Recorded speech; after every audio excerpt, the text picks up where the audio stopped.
90% of the house hold में dogs के साथ कम्युनिकेशन होता है और ये मेरा बच्चा, मेरा चुन्नू, मेरा मुन्नू, यही रहता है। फीमेल डॉग और मेल डॉग, इन दोनों में क्या बेसिक फ़र्क है और कौन सा पालना अच्छा है, मेल या फीमेल? ये हमेशा का डिबेट है और यहाँ पे कुछ मिथ्स भी आते हैं कि मेल मत लो, अग्रेसिव रहेंगे, फीमेल लो, इजी टू मेंटेन है। कितने सारे लोग हमें मैसेज करते हैं कि न्यूट्र कराना है, न्यूट्र करा देते हैं, डॉक्टर ने बोला न्यूट्र करा दो। लेकिन यहाँ पे बहुत बड़ा मिथ है कि मैं जब अडॉप्ट कर रहा हूँ एक डॉग को तो कितना फाइनेंशियल रेडीनेस होना चाहिए मेरे अंदर। महीने का रेगुलर खर्चा क्या होता है और वन टाइम खर्चा क्या होता है? जैसे बीच में जब लैब्राडोर्स का फैड हो गया था ना, मतलब इतने सारे पपीज तो मिक्स ब्रीड लैब्राडोर बन के बेच रहे थे। डॉग का जो डेली रूटीन होता है, पी का और पू का, और टॉयलेट जाने की आदत कैसे लगाए? इधर से बाथरूम जाने के लिए इंसान ऐसे उठा, ऐसे बाथरूम में रख लिया, वो डॉग तब तक फ्रीज हो गया बाथरूम जाके। क्या करूँ मैं अभी? कुछ करना था और बाथरूम भी छोटा है, बाथरूम भी गीला है, तो गड़बड़ हो जाती है। लोग क्या करते हैं, 10 दिन की आदत लगाते हैं गोद में घूमने की और फिर सोचते हैं बाउंड्रीज लगाएंगे, तब तक तो डॉग इज लाइक अब तो मैं नहीं सुन रहा तुम्हारी। हमें वो पेडिग्री लेना चाहिए, because nowadays we even find vegan dogs का भी फैड है। वो नहीं करना चाहिए। विच आर द फूड जो बिल्कुल नहीं दे सकते? So that leads me to one basic question, क्या डॉग्स पेट रखने के लिए बनाए गए हैं भी कि नहीं? आज के तारीख में स्ट्रे डॉग्स या पालतू डॉग्स या इंडीज या बहुत सारे ब्रीड्स ऑफ डॉग्स, किसे पालना चाहिए, कैसे पालना चाहिए, डॉग और ह्यूमन का इंटरेक्शन कैसे होना चाहिए, जो आजकल स्ट्रीट बाइट्स हो रहे हैं डॉग्स के वजह से, वो कैसे अवॉइड किए जा सकते हैं, कैसे हम सिंक्रोनाइज एक साथ रह सकते हैं, इसके बारे में हमने बात की है आज के पॉडकास्ट में। सो आज के हमारे गेस्ट हैं आकाश शुक्ला, जो कि एक डॉग बिहेवियरिस्ट हैं, लेकिन he is more like a human trainer और वो पिछले 13 सालों से ये काम कर रहे हैं। आज का पॉडकास्ट शुरू करने से पहले अगर आपने अभी तक चैनल को सब्सक्राइब नहीं किया है तो सब्सक्राइब कर लें। चलो शुरू करते हैं। आकाश, मुंबई या जो मेट्रोपोलिटन सिटीज़ है, इनमें बिल्डिंग्स बहुत ज़्यादा हैं और इनमें आज के तारीख में बच्चों को पेट रखने की बहुत इच्छा होती है और डॉग्स रखने की खासकर। रूम्स छोटे हैं, 1 BHK 2 BHK, तो इन्हें डॉग्स रखना चाहिए कि नहीं, ये सबसे पहला क्वेश्चन है। ओके, सो जो ये सोच है ना, या जो ये आइडिया है ना, जहाँ से क्वेश्चन आया कि बच्चों को रखने की इच्छा बहुत ज़्यादा होती है। अब आप मुझे इसी पे एक काउंटर सवाल पूछ के जवाब दूंगा। आप मुझे बोलिए, बच्चे क्या एज ब्रैकेट के बारे में आप बात कर रहे हो?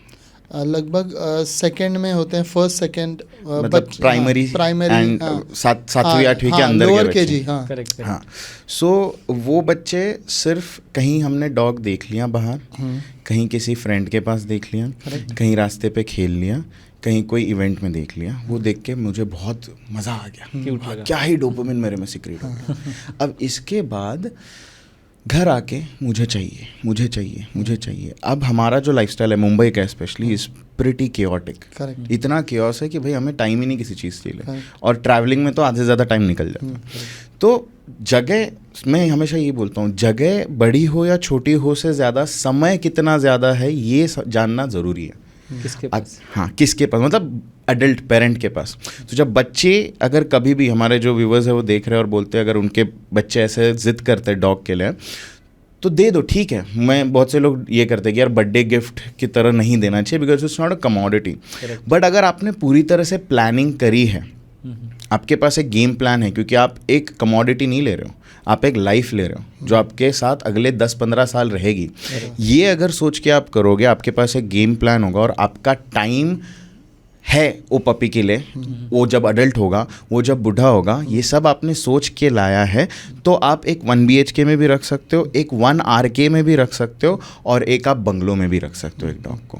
लेकिन उसमें कुछ पैरामीटर्स है जो हमें ध्यान में रखने हैं कि अगर आप छोटे घर में हो तो आइडियली डॉग की ब्रीड देखने से ज़्यादा डॉग की एनर्जी लेवल देख लो, कि अगर आपका लाइफस्टाइल बहुत सेडेंट्री है तो 4 एनर्जी लेवल्स होते हैं, लो, मीडियम, हाई। एक वेरी हाई कैटेगरी भी होता है, बट वो रेयर होता है, जनरली दिखेगा नहीं आपको, सर्टन स्पेसिफिक ब्रीड्स में या सिलेक्टिवली ब्रेड पपीज़ में होता है।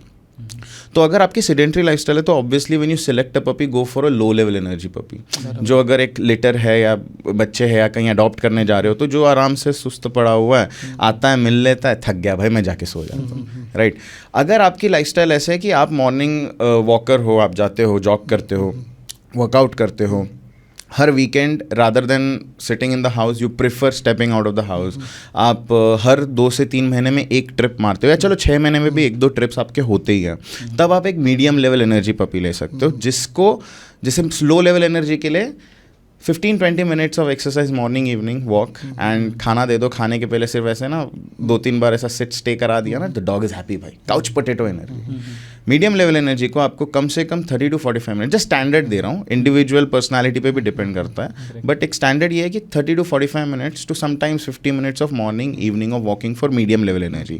These are the ideal pet dogs, pet quality dogs, you know, जो एक्टिविटी भी रहता है उनमें, क्योंकि लो लेवल एनर्जी कुछ लोगों के लिए बोरिंग हो जाता है कि भाई प्ले नहीं करता, ये नहीं करता। इनमें एक्टिवनेस भी होता है, बट जल्दी थक भी जाएंगे, आधा घंटा खेलेंगे उसके बाद भाई आई एम डन। तो उनको मॉर्निंग इवनिंग इतना एक्सरसाइज लगेगा, apart from that half an hour घर में engagement, so half an hour कभी भी आफ्टरनून में हाफ एन आवर सोने के पहले दे आर हैप्पी। सो कम से कम 2 घंटा, 2 से 3 घंटा आपके हाथ में दिन भर में डिवाइडेड टाइम होना चाहिए। हाई लेवल एनर्जी है तो you need to have a very active lifestyle. Second, आपके पास समय भी बहुत ज़्यादा होना चाहिए, और अगर समय नहीं है तो एटलीस्ट रिसोर्सेज होने चाहिए कि वो डॉग के पीछे कोई है आपके, आप अगर नहीं हो तो, कि अगर आपने किसी स्टाफ को रख दिया या कुछ रख दिया। लेकिन मेरा ये मानना है कि देखो, आप स्टाफ रख दो, सही बात है, लेकिन दिस हाई लेवल, उन्हें नहीं पता ना स्टाफ क्या है, राइट? तो वो कंफ्यूज हो जाते हैं बहुत से बार कि यार ये मेरा इंसान है कि ये मेरा इंसान है। फिर लोग कंप्लेन करते हैं यार उसकी सब सुन लेता है, मेरी नहीं सुनता, पैसा तो साला मैं भरता हूँ। अरे लेकिन क्यों सुनेगा यार, उसको थोड़ी मटेरियल चीज़ें पता है, उसको थोड़ी पता है पैसे की कीमत क्या है, राइट?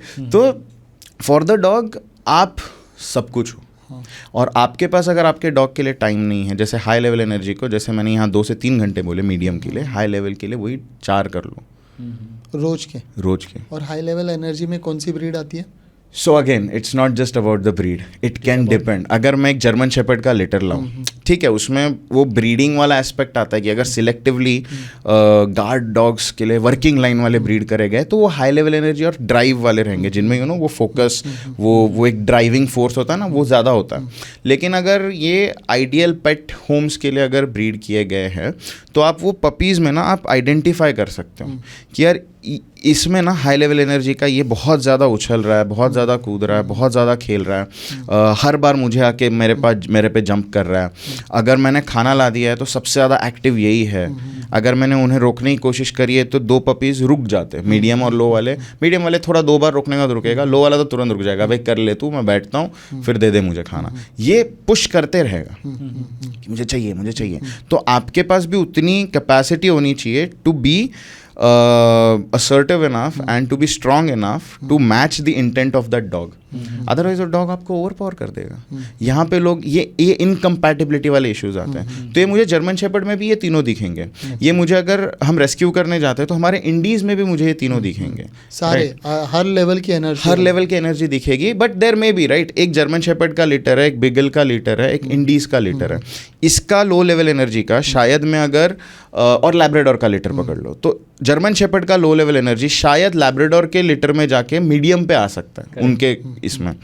बीगल वाला मीडियम लेवल एनर्जी शायद अगर मैंने इंडी के यहाँ पे डाल दिया तो शायद हाई पे आ जाएगा, राइट? तो डिपेंड करता है, पैरामीटर्स डिपेंड करते हैं इंडिविजुअल डॉग पे।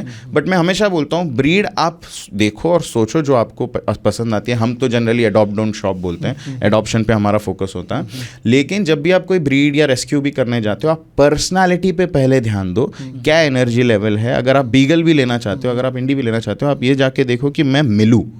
Again not a commodity. Lockdown में यही गलतियां सबसे ज़्यादा हुई, फोटो देखा डॉग ले लिया, फोटो देखा डॉग ले लिया। हमारे पास इतने केसेस है जो आगे नहीं बढ़ पा रहे या फिर उन्हें बहुत स्ट्रगल करना पड़ रहा है, the pet parents, to work on the dog, because भाई एनर्जी नहीं रह रही है ना। डॉग यहाँ पे, इंसान यहाँ पे, ये मैच करने में ही टाइम वेस्ट हो रहा है। तो आगे चीज़ कैसे बढ़ेगी, वो फुलफिल कैसे कर पाएगा वो डॉग को, राइट? कितना समय बिताना चाहिए एक डॉग के साथ उसको खरीदने से पहले?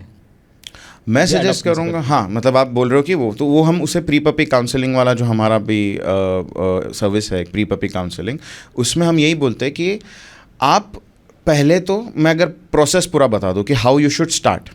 सो लोग बोलते हैं ट्रेनिंग पपी आने के बाद करेंगे। ट्रेनिंग आपकी शुरू हो जाती है because we focus on human training. तो आपको रिसर्च आपका शुरू हो जाता है व्हेन द थॉट कम्स मुझे डॉग चाहिए। पहला चीज़ होना चाहिए कि मेरी लाइफस्टाइल क्या है। तो आप पहले खुद को असेस करो। एक 2 हफ्ते या महीना भर खुद की लाइफस्टाइल को असेस करो। फिर पिछले 1 साल में आपने कितने ट्रिप्स मारे, कितना आउटगोइंग हो, कितने सोशल हो आप, या इंट्रोवर्ट हो या क्या, ये सब आप नोटिस कर लो और आप उसका एक ये बनाओ। फिर आप फाइनेंसिस के बारे में देखो कि आपके पास प्रैक्टिकली, आपके पास अगर एक डॉग आता है, जैसे अगर एक जर्मन शेपर्ड है या कोई हैवी कोटेड वाला डॉग है, तो उसका मेंटेनेंस बढ़ जाता है ऑब्वियसली, राइट। अगर एक इंडी है तो हम तो हमेशा बोलते हैं बेस्ट है, लो मेंटेनेंस डॉग्स हैं, हमारे अपने देसी है, ऑलवेज बेस्ट, राइट। बट उनके अलग चैलेंजेस आते हैं which we have to keep in mind, okay. But coming back to this, finances पे हमें ध्यान देना है कि वेट बिल्स होंगे, ग्रूमिंग के बिल्स होंगे, खाना होगा, सब कुछ होगा। उसके बाद आपको ध्यान देना है कि आप कितना आपके शेड्यूल से इन डॉग्स के लिए समय निकाल पाओगे, based on your availability and based on the dog's energy level. So यहाँ पे अब आपको प्रोस्पेक्ट डॉग्स ढूंढना शुरू करना है कि आप कोई एनजीओस के पास जा सकते हो, आप एथिकल ब्रीडर्स के पास जा सकते हो। ध्यान रखना है कि आप ऐसे जगह पे ना जाओ जहाँ पे लोग बोलते हैं 30 दिन में 40 दिन में पपी आपको दे दिया। जब मैं एथिकल ब्रीडिंग बोलता हूँ ना, एथिकल वर्सेस लीगल में बहुत फ़र्क है। लीगल पेपर वर्क आज भी हो जाएगा। मैंने बहुत से लीगल ब्रीडर्स को देखा है जो 45 दिन में पपीज़ दे देते, which is absolutely wrong. Okay, the puppy should at least be 2 to 3 months before it is going out और getting separated from the mother. मैं लोगों को बोलता हूँ एक टाइम पेपर वर्क ना हो, लेकिन आपको माँ को मिलने मिला, आपको फादर से भी मिलने दिया, आप पूरे मदर के साथ पपीज़ को देखें पर्सनली जाके, या कहीं और है तो एटलीस्ट आपको कांस्टेंट वीडियोस दिखाए जा रहे हैं, आपको लाइव वीडियोस दिखाए जा रहे हैं कैसा चल रहा है। एंड वो बोलते हैं कि 2 से 3 महीने के पहले हम बच्चों को सेपरेट नहीं करेंगे मदर से।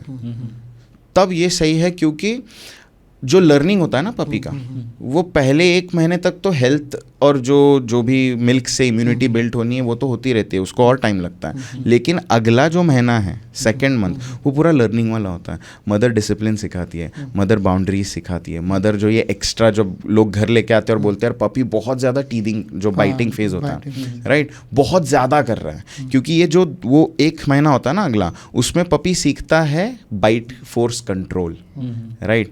तो ये कैसे सीखता है? जब एक दूसरे के आते लोग बाइट कर रहे हैं तो मदर आके करेक्ट करती है, राइट। ज़्यादा हो जाता है तो करेक्ट करती है। ये करेक्शन हम इंसान नहीं दे सकते जितना बेटर एक मदर दे सकती है, क्योंकि वो उनकी माँ है, राइट। एंड वो सिखाती है, पॉटी ट्रेनिंग सिखाती है, राइट। शी वुड शो कि जहाँ सो रहे हो, जहाँ खा रहे हो, वहाँ बिल्कुल गंदा नहीं करता है। Dogs are so clean. आप आज भी देखो सड़क के कुत्ते जहाँ खाते हैं ना, कहीं और जाके करेंगे, राइट। हमेशा मॉर्निंग 5 बजे 4 बजे आप देखोगे डॉग्स जो ये टेरिटरी के, जैसे आपके बिल्डिंग के एरिया का आसपास का डॉग है, वो बाजू वाले ब्लॉक में मिलेगा आपको, या टेरिटरी के आउटस्कर्ट पे रहेगा करते हुए, because that's how they mark the territory also ना, वो सेंट से मार्क करते हैं। तो एक नेचुरल ये हैबिट है। अर्ली सेपरेशन में ये सब खराब हो जाता है, डिसरप्ट हो जाता है। एंड दैट्स हाउ वी से कि एथिकल ब्रीडर वर्सेस नॉन, क्योंकि उन्हें फिर सिर्फ पैसा बनाने पे फोकस रहता है, राइट। लेकिन अभी किसी फैमिली को अगर डॉग लेना है और बहुत ज़्यादा नॉलेज नहीं है, तो आप क्या कोई एक ब्रीड बता सकते हैं कि आँख बंद करके ये 3-4 ब्रीड ले लीजिए और उनकी कॉस्ट लगभग 10 से 15 हज़ार से कम हो, ऐसी कौन सी ब्रीड्स हैं?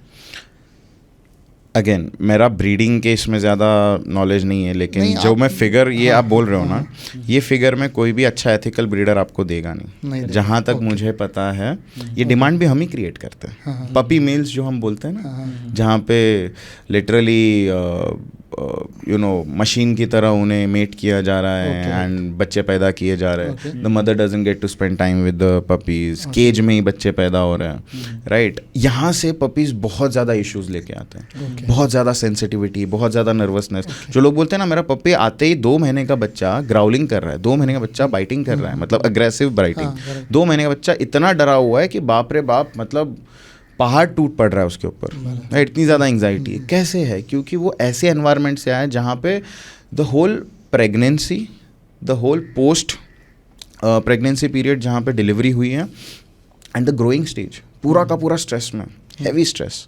तो यहाँ पे आपको 5,000, 8,000, 10,000, 15,000 क्या एक वैल्यू क्या होनी चाहिए? अगेन मुझे इतना ज़्यादा नहीं पता, but what I feel is कि कहीं ना कहीं 30, 40, 50 ये रेंज के बाहर चले जाते हैं, जितना मुझे पता है। Okay, But because 30,000 and above is होना what I चाहिए think, for yeah. Getting an ethical braided dog. Yeah. whose bloodline would be nice. मतलब मैं वही बोल रहा हूँ कि प्राइस तो आपको सामने वाला बताएगा उनका कैसे क्या है, लेकिन हर एक breed मैंने का जो अलग हो सकता है। यस वो हर एक का अपना अलग अलग हो सकता है, लेकिन more than the price point, if someone tells you this कि मैं मेरे बच्चे को बिना 2 से 3 महीने के पहले एटलीस्ट 60 डेज, हमारा जो AWBI का जो जहाँ पे दिया हुआ है animal welfare board of India, उसमें भी लिखा है 8 वीक्स के बाद बच्चे देने होते हैं, राइट? लेकिन कोई फॉलो नहीं करता। correct. लेकिन अगर किसी ने बोल दिया कि हम ये करते हैं, तो आप आंख बंद करके फिर उससे ले उनसे सकते हाँ, और वो हमेशा देखोगे कि वो 1 या 2 ब्रीड या 3 ब्रीड या 4 ब्रीड इन्हीं पे लिमिटेड रहेंगे। वो बोलेंगे नहीं हाँ हमारे पास ये सब है, ये सब है, ये सब है, वैसा नहीं रहेगा। तो यू आर इन गुड लेकिन कौन सी ब्रीड होनी चाहिए वो? Okay. हाँ, So I would definitely go with retrievers, Okay. more easier Okay. to manage. Golden Okay. retrievers, Labradors. Because कहीं ना कहीं ये जो पावर ब्रीड कैटेगरी है ना, हमारे जर्मन शेपर्ड्स, रॉटवाइलर्स, पिटबुल्स, डोबरमैन्स, ये सारे केन कोर्सोस कंट्रोल करना मुश्किल नहीं है, बट दे सो जब हम पावर ब्रीड बोलते हैं ना, we don't say they are aggressive. बहुत से बार ना मीडिया में जब ये अटैक्स होते हैं, then they just label them हाँ, कि पिटबुल अग्रेसिव ब्रीड, ये बैन होना चाहिए, ये वो बैन होना चाहिए। It's not that, it's just the sheer strength that people can't manage. okay. मैं आपको बताता हूँ, मेरे पास कितने सारे रॉटवाइलर क्लाइंट्स हैं who are absolutely chilled, and have so many Labrador clients who are super aggressive. मैं ये जो बाइट हुआ है ना, ये गोल्डन रिट्रीवर ने दिया है मुझे, इतना बड़ा बाइट, राइट? ये पूरा इधर से राइट? तो वो अगेन ब्रीड मैटर नहीं करता, हमारा जो सिखाने का वे है या फिर हमारा जो बिलीफ सिस्टम है, and what we call dog psychology, we focus on the dog as a dog, not as a breed. Our priority is the dog is an animal, as we all are animals, right? And then as a species it's a dog, so we need to see it as an individual dog. जैसे हम इंसान अलग अलग होते हैं ना, हमारे में ब्रीड सिस्टम मतलब क्या, वो ब्रीड यहाँ पे भी कहाँ से है, वर्क पे। जैसे हमारे यहाँ पे, मुझे बाकियों का पता नहीं, बट हिंदू में वर्क सिस्टम ये होता था कि हाँ, so there is I think Brahmin, Kshatriya, ब्राह्मण, वैश्य और शूद्र, तो वर्क के ऊपर डिपेंड था। लेकिन आज हाउ वी हैव इवॉल्व्ड, आज सारा काम कर रहे हैं, राइट? तो वो किसी का पर्सनालिटी डिफाइन नहीं कर रहा है ना? तो वैसे ही डॉग्स का भी है। तो वो डॉग को हमें सिर्फ डॉग की तरह देखना है, लेकिन जैसे आपने क्वेश्चन पूछा, अगर ब्रीड मुझे देखना है, तो मैं सजेस्ट करूँगा कि आप एक लैब्राडोर रिट्रीवर ले सकते हो, गोल्डन रिट्रीवर ले सकते हो, हमारे इंडीज़ भी ले सकते हो। लेकिन इंडीज़ के लिए आपको थोड़ा सा एक प्रोफेशनल, किसी भी डॉग को लेने के पहले एक प्रोफेशनल को असिस्ट कर लीजिए, ताकि आप ढूंढ पाए किस तरह का राइट पर्सनैलिटी आपके लिए बेटर है। और at the same time there is also this one particular breed, poodle. I have recently come across them पिछले 1 साल में, बहुत सारे पूडल्स, हाँ छोटे से भी रहते हैं, बड़े भी रहते हैं, but I have found the temperament comparatively very good. और इसके पीछे का एक रीज़न भी ये है कि वो इजीली ऐसे बटते नहीं है, बहुत रेयरली आपको मिलता है। अब शायद डिमांड बढ़ जाएगा तो फिर अगेन वही डिमांड एंड सप्लाई चेन बढ़ जाएगा, राइट? तो जो मिलते हैं ना, वो आई फील कि they are their blood line is pretty good, is what I feel. जैसे बीच में जब लैब्राडोर्स का फैड हो गया था ना, ऐसे लैब्राडोर्स बेचे जा रहे थे, मतलब इतने सारे पपीज तो मिक्स ब्रीड लैब्राडोर बन के बेच रहे थे, राइट? तो डिमांड एंड सप्लाई वाला खेल है। बट अगर आपका क्वेश्चन का जवाब दिया मैंने, लेकिन अगर आप मेरा पर्सनल ओपिनियन अगर चाहो और मेरा पॉइंट अगर चाहो इस पे, तो मैं बोलूँगा ब्रीड बिल्कुल ना देखें, आप पर्सनालिटी देखें, एनर्जी लेवल देखें। और अगर आप खुद को प्रॉपरली अवेयर कर लेते हो, नॉलेज गेन कर लेते हो, और वो गेन करने के लिए आप कुछ NGOs में वर्क भी कर सकते हो। कुछ जैसे आपने पूछा ना कि कितना टाइम स्पेंड करना चाहिए, तो मैं हमेशा बोलता हूँ लेने के पहले अगर फर्स्ट टाइमर हो ना, NGOs में जाओ, शेल्टर्स में जाके वॉलंटियर करो, आपको जो ब्रीड चाहिए ऐसा शेल्टर ढूंढो जहाँ पे वो है। अगर देसी चाहिए तो बहुत है, और मैं हमेशा बोलूँगा उन्हें दो आप एक घर। लेकिन अगर ब्रीड भी चाहिए, आई नेवर स्टॉप पीपल, तो आप वो वैसा वहाँ पे जाके देखो, या उस तरह का पर्सनालिटी देखो, क्योंकि हमारे देसी में सारे पर्सनालिटीज़ हैं, because they are not a breed, they are a mix of different breeds now, that's why we see them in all different shapes and sizes. जो हमारे नेटिव डॉग्स थे, उनमें with evolution and with colonisation and with जैसे change होते गया, बहुत सारे breeds के मिक्सेस आ गए, इसलिए हमें अलग अलग साइजेस दिखते हैं। तो वो पर्सनालिटी आप चूज़ करो, उसके बाद काम करो।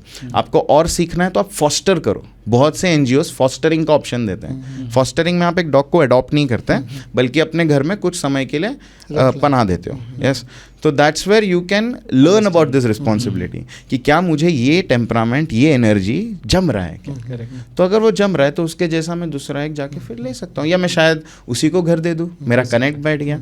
क्योंकि we are talking about pet parenting, we are not talking about ownership here. तो ये अडॉप्ट कहाँ करना चाहिए, सही जगह कहाँ है जहाँ एक तो दो चीज़ हैं, डॉग लेने का जब सोचते हैं तो दो चीज़ें, एक अडॉप्ट करें या तो खरीदें। You are saying best is adoption, तो दोनों जगह करना कहाँ चाहिए आइडियली, मतलब वेयर शुड आई गो? क्योंकि यहाँ मुंबई में तो कॉफर्ड मार्केट है, कलकत्ता में भी वैसे ही एक कॉफर्ड मार्केट है जहाँ बिकते हैं, तो यहाँ जाना चाहिए वेयर? नहीं, बिल्कुल नहीं। ये तो यही जो मैंने पपी मिल्स बोला ना, ये सब वहीं से आते हैं। I still don't understand how they are functioning, and I will tell you, I was also a part of that trap when I was young. ये जो अभी पूरा बच्चे का जो इंसिडेंट मैंने अभी बोला ना, इतना फॉर्मली एंड प्रोफेशनली, ये मैं वो एक बच्चा था जो मुंबई में कभी तो मैं कितना, आई थिंक हमारे यहाँ पे वो सी कैडेट कोर्प्स करके मुंबई में है, नेवी ट्रेनिंग। तो मेरा फर्स्ट ईयर था, मैं गया था वहाँ पे, मैं 4th-5th स्टैंडर्ड में रहूँगा। क्रॉफर्ड मार्केट लेके गए मम्मी पापा, गया मैं वहाँ, सब पपीज दिख गए। ओ माय गॉड, मैं बोला यार ये तो भाई जन्नत हो गई डॉग की। अब हमें क्या पता है, हमें तो पपीज क्यूट दिख रहा है। मैं क्रॉफर्ड मार्केट से CST स्टेशन तक रोते रोते गया हूँ, इतना ड्रामा किया रहेगा। मतलब मेरे को आज भी वो एक छोटा सा सीन है ना, ऐसे कुछ कुछ मेमोरी छोटे छोटे याद रहते हैं, तो अभी मेरे दिमाग में प्ले हो रहा है क्या ड्रामा किया रहेगा मेरे, मतलब वो सास बहू सीरियल वाला ड्रामा। और बट वही कि अब जब अवेयरनेस बढ़ रहा है ना, तो वी शुड नो कि अगर कहीं पे भी ऐसे पिंजरे में रख के डॉग्स शॉप में बेचे जा रहे हैं ना, बिल्कुल वहाँ से यू टर्न लो। अगर आपको चाहिए तो आप जैसे अब हम एक डेटाबेस कलेक्ट कर रहे हैं कि एथिकल ब्रीडर्स कहाँ पे है, अडॉप्शन के जगह बेस्ट कहाँ पे है। हमारा जो एक डॉग प्रूनर्स का कम्युनिटी है, so we are building our professional community also, which we call us, हाँ इंटरनेट पे मिल जाता है। हम इसी पे वर्क कर रहे हैं। डॉग प्रूनर्स जो हमारा एक कम्युनिटी है, उस पर हमारे कलीग्स के साथ हम एक वेबसाइट पे काम कर रहे हैं जिसका नाम अडॉप्ट एंजल्स है। वहाँ पे हम हमारा फोकस ये है कि सामने हर एक रेस्क्यूअर और हर एक NGO वो अपना एडॉप्शन वाला बोल रहा हूँ, ये वो अपना वहाँ पे आके लिस्ट करेगा पपी को। हमने एक असेसमेंट फॉर्म बनाया, जो असेसमेंट फॉर्म हम हमारे वेबसाइट पे भी ओपन रखेंगे, फ्री फॉर ऑल। तो वो देख के जो आप ये जो पूछ रहे थे ना पैरामीटर्स कैसे असेस करना है, वो सब उसमें होगा। वो आप जाके रेस्क्यूअर वो असेस करेगा, उसके हिसाब से उसका पर्सनैलिटी टेस्ट होगा, वहाँ पे जाएगा। सेकेंड है ह्यूमंस के लिए, जो वहाँ पे ह्यूमन आएगा उनके लिए अपनी पर्सनालिटी टेस्ट का एक असेसमेंट फॉर्म है। बेस्ड ऑन दैट उसका क्या लाइफस्टाइल है उसका एक असेसमेंट उनको मिल जाएगा, and based on that they will get prospect dogs. ये हमारा फिलहाल एक प्रोजेक्ट चल रहा है। This would be completely open for people, right? क्योंकि ऐसे प्लेटफॉर्म्स कम है, जैसे हम सेंट्रलाइज की बात कर रहे थे ना, कम है सेंट्रलाइज। बट अगर मैं कुछ NGOs का अगर नाम ले सकता हूँ, तो जैसे 2 NGOs तो हम काम कर रहे हैं, माई पैल क्लब एंड कैप फाउंडेशन, जो हमारे थाने में, उनके पास बहुत सारे डॉग्स है एडॉप्शन के लिए। फिर यहाँ हमारे बॉम्बे में जहाँ तक मैं जानता हूँ योडा है, वर्ल्ड फॉर ऑल है, तो इनके पास है बहुत सारे डॉग्स फॉर एडॉप्शन, राइट? तो आप वहाँ जा सकते हो और आप वहाँ उनसे कनेक्ट करके आप फॉस्टरिंग के बारे में पूछ सकते हो, and then based on your experience you can move on with the adoption part. So आप है ना अफोर्डेबिलिटी की बात कर रहे थे थोड़ी देर पहले।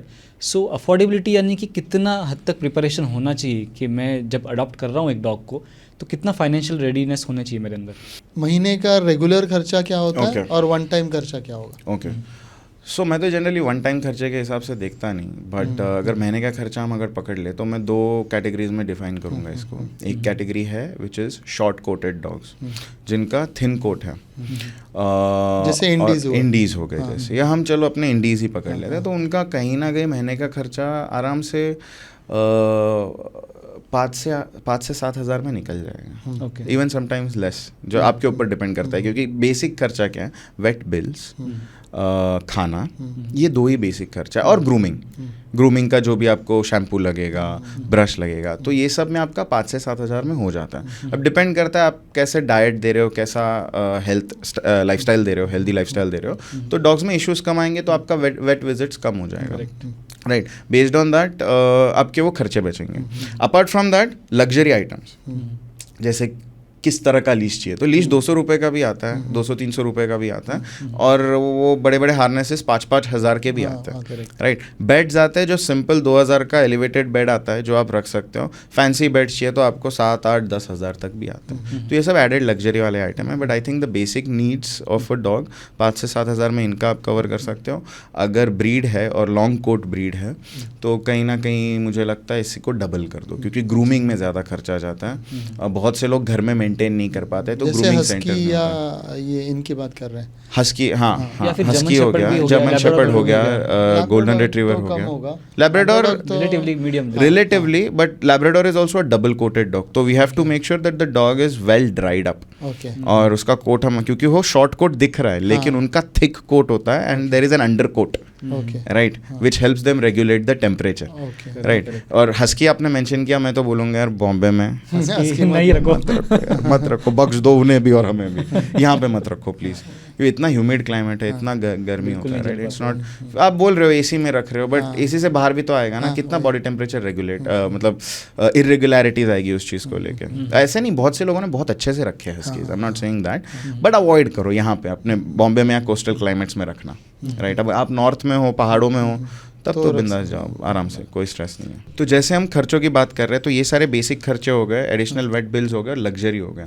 इसके अलावा 2 और तरह के खर्चे होते हैं जो हमें याद रखने चाहिए, which is, one is training and second is boarding, क्योंकि बोर्डिंग का कॉस्ट कभी कोई कंसिडर ही नहीं करता, ट्रैवल के टाइम एग्जैक्टली, राइट। और ट्रेनिंग मैं तो बोलूँगा कि सबको इन्वेस्ट करना चाहिए। जैसे बेसिक ट्रेनिंग होती है, वो ये नहीं बोल रहा हूँ कि घर पे आके सिट स्टे वो सब ट्रिक्स, तो आप देखो आज यूट्यूब पे इतना एक्सेसिबिलिटी, आप खुद सिखा सकते हो, लेकिन कम्युनिकेट किस तरह करना है, फुलफिल किस तरह करना है, जैसे उसका एक्सरसाइज रूटीन कैसा होना चाहिए आपके लाइफस्टाइल के हिसाब से, जो पर्सनलाइज या कस्टमाइज्ड होता है, कि उसको उसके पर्सनैलिटी के हिसाब से उसको कितने लेवल ऑफ डिसिप्लिन ज़रूरी है, कितना ज़्यादा आपको उसको एंगेज और चैलेंज करना ज़रूरी है, राइट। जैसे हाई लेवल एनर्जी को चैलेंज करना ज़्यादा ज़रूरी है, इसलिए एक घर बैठ के 4 दीवारी में मैं बोर हो जाऊँगा भाई, मेरे को चाहिए चैलेंज, मेरे को तुम नीचे जाओ, वो सड़क पे वो पहाड़ का ढेर बना हुआ है कंस्ट्रक्शन का, उस पर मुझे ऊपर चढ़ने दो, उतरने दो, उसको ऊपर चढ़ के क्रॉस करने दो, मज़ा आएगा मुझे, तो वो चैलेंज देना, तो वो ऐसे you know the professional can guide you and content भी बहुत सारा।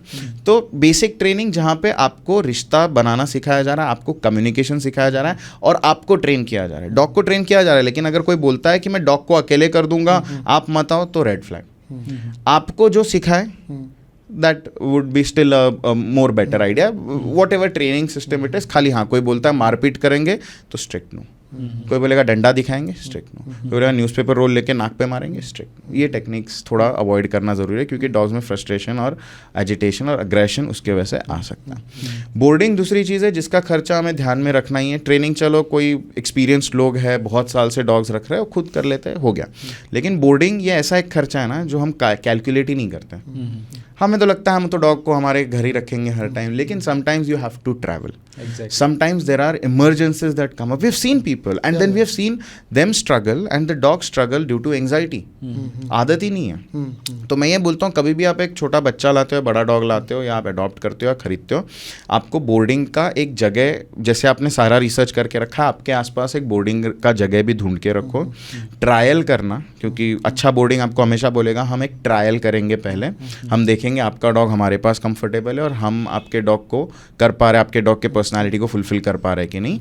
एंड भले ही आप नहीं जा रहे हो कहीं, ट्रायल करके आदत बना के रखो, करेक्ट है ना। And then based on monthly आपका, जैसे कुछ लोग डे केयर कराते हैं, कुछ लोग महीने में उनके 2 बार होते ही है, कुछ लोग 3 महीने में एक बार, जैसे ट्रैवल्स के बारे में बात कर रहा था, और कुछ लोग ट्रैवल करते हुए अपने डॉग्स को लेके जाता है। बट एक बोर्डिंग का एक बेसिक खर्चा बेयर मिनिमम सोच के रखना, और बोर्डिंग में डॉग को रखना है, ये प्लानिंग करके रखना। भले ही आप कभी जिंदगी में मत रखो, लेकिन बैक ऑफ द माइंड ये करके रखो, ताकि आपको आगे जाके तकलीफ ना हो, प्रिपेयर्डनेस रहे। इमरजेंसी में ऐसा ना हो यार ये कहाँ छोड़ू, इसको कहाँ छोड़ू, क्या करूँ, वो ना हो। ये 2 चीज़ें याद रखनी ज़रूरी है। अभी आकाश दूसरे क्वेश्चन की तरफ आते हैं। जो डॉग पेरेंट्स या ओनर्स हैं वो फेस करते हैं, जो छोटे घर रहते हैं 2 BHK 3 BHK, डॉग का जो डेली रूटीन होता है, एक है पी का और पू का, मतलब जो अपना रूटीन्स होते हैं वो हैंडल करने में घर गंदा हो जाता है छोटे घर में। वो टॉयलेट जाने की आदत कैसे लगाएं, कम से कम उतना बेसिक भी हो जाए तो भी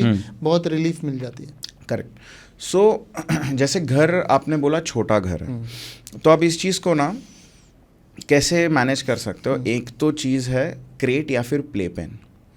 तो प्ले पेन क्या होता है, क्रेट होता है एक फिक्स्ड पिंजरा होता है जैसे, right, crate literally if I have to speak about it. और प्ले पेन होता है वो ओपन होता है, आप उसकी जाली बड़ी छोटी कर सकते हो, तो उसको हेक्सागोनल बना सकते हो, उसको बड़ा ऑक्टागोनल बना सकते हो और उसको छोटा भी बना सकते हो, या फिर उसको एक कॉर्नर में से अरेंज कर सकते हो। तो आपको ना कैसी आदत लगानी है, क्योंकि जब बच्चा आपके घर आ रहा है 2 महीने का 3 महीने का है, डॉक्टर जनरली बोलेगा कि बाहर मत निकालो। अब मैं जनरली बोलता हूँ देखो, अगर आपके घर के लॉबी के बाहर अगर क्लीन स्पेस है, सेफ स्पेस है, तो आप एक 3 महीने पहले वैक्सीन के डोज हो जाने के बाद अगला एक, क्योंकि पहले जनरल 2-3 इंजेक्शंस हो जाते हैं पहले 2-3 हफ्तों में, उसके बाद जब फाइनल एंटी रेबीज हो जाता है, 9-in-1 हो जाता है, एक बूस्टर लगता है, वो 1 महीने के बाद होता है। तो by that time the puppy is almost 4 to 5 months। तब तक पपी घर के बाहर ही नहीं निकलता। मैं लोगों को बोलता हूँ लॉबी में लेके जाओ, स्टेयर्स पे लेके जाओ, एटलीस्ट नीचे लॉबी के थोड़ा बाहर सरफेस टच करने दो, बालकनी कुछ नहीं टेरेस। होता। बालकनी टेरेस है अगर आपके पास तो आप कर सकते ऊपर हो, रहती ऊपर, हाँ, अगर नहीं है तो, क्योंकि बहुत से सोसाइटीज अलाउ नहीं हाँ, allow नहीं करते, करते। राइट। बट आप लॉबी से थोड़ा बाहर तो सीमेंट का सरफेस क्या है, मिट्टी, ज़्यादा मिट्टी में मत कराओ, लेकिन ये सब एक्सपीरियंस करा सकते हो। तो जब इनिशियल वो 2 महीने होते हैं ना, जहाँ पे एकदम ही वैक्सीनेशन चल रहा है और आपको नहीं लेके जाना है सेफ्टी के लिए, तब आप घर में एक पी पैड करके आता है, वो आप डे 1 से, मैं हमेशा बोलता हूँ जिस दिन आपका पपी घर में एंटर करा, और ये सारे आप सुन लो क्योंकि इससे लाइफ ईजी हो जाएगी।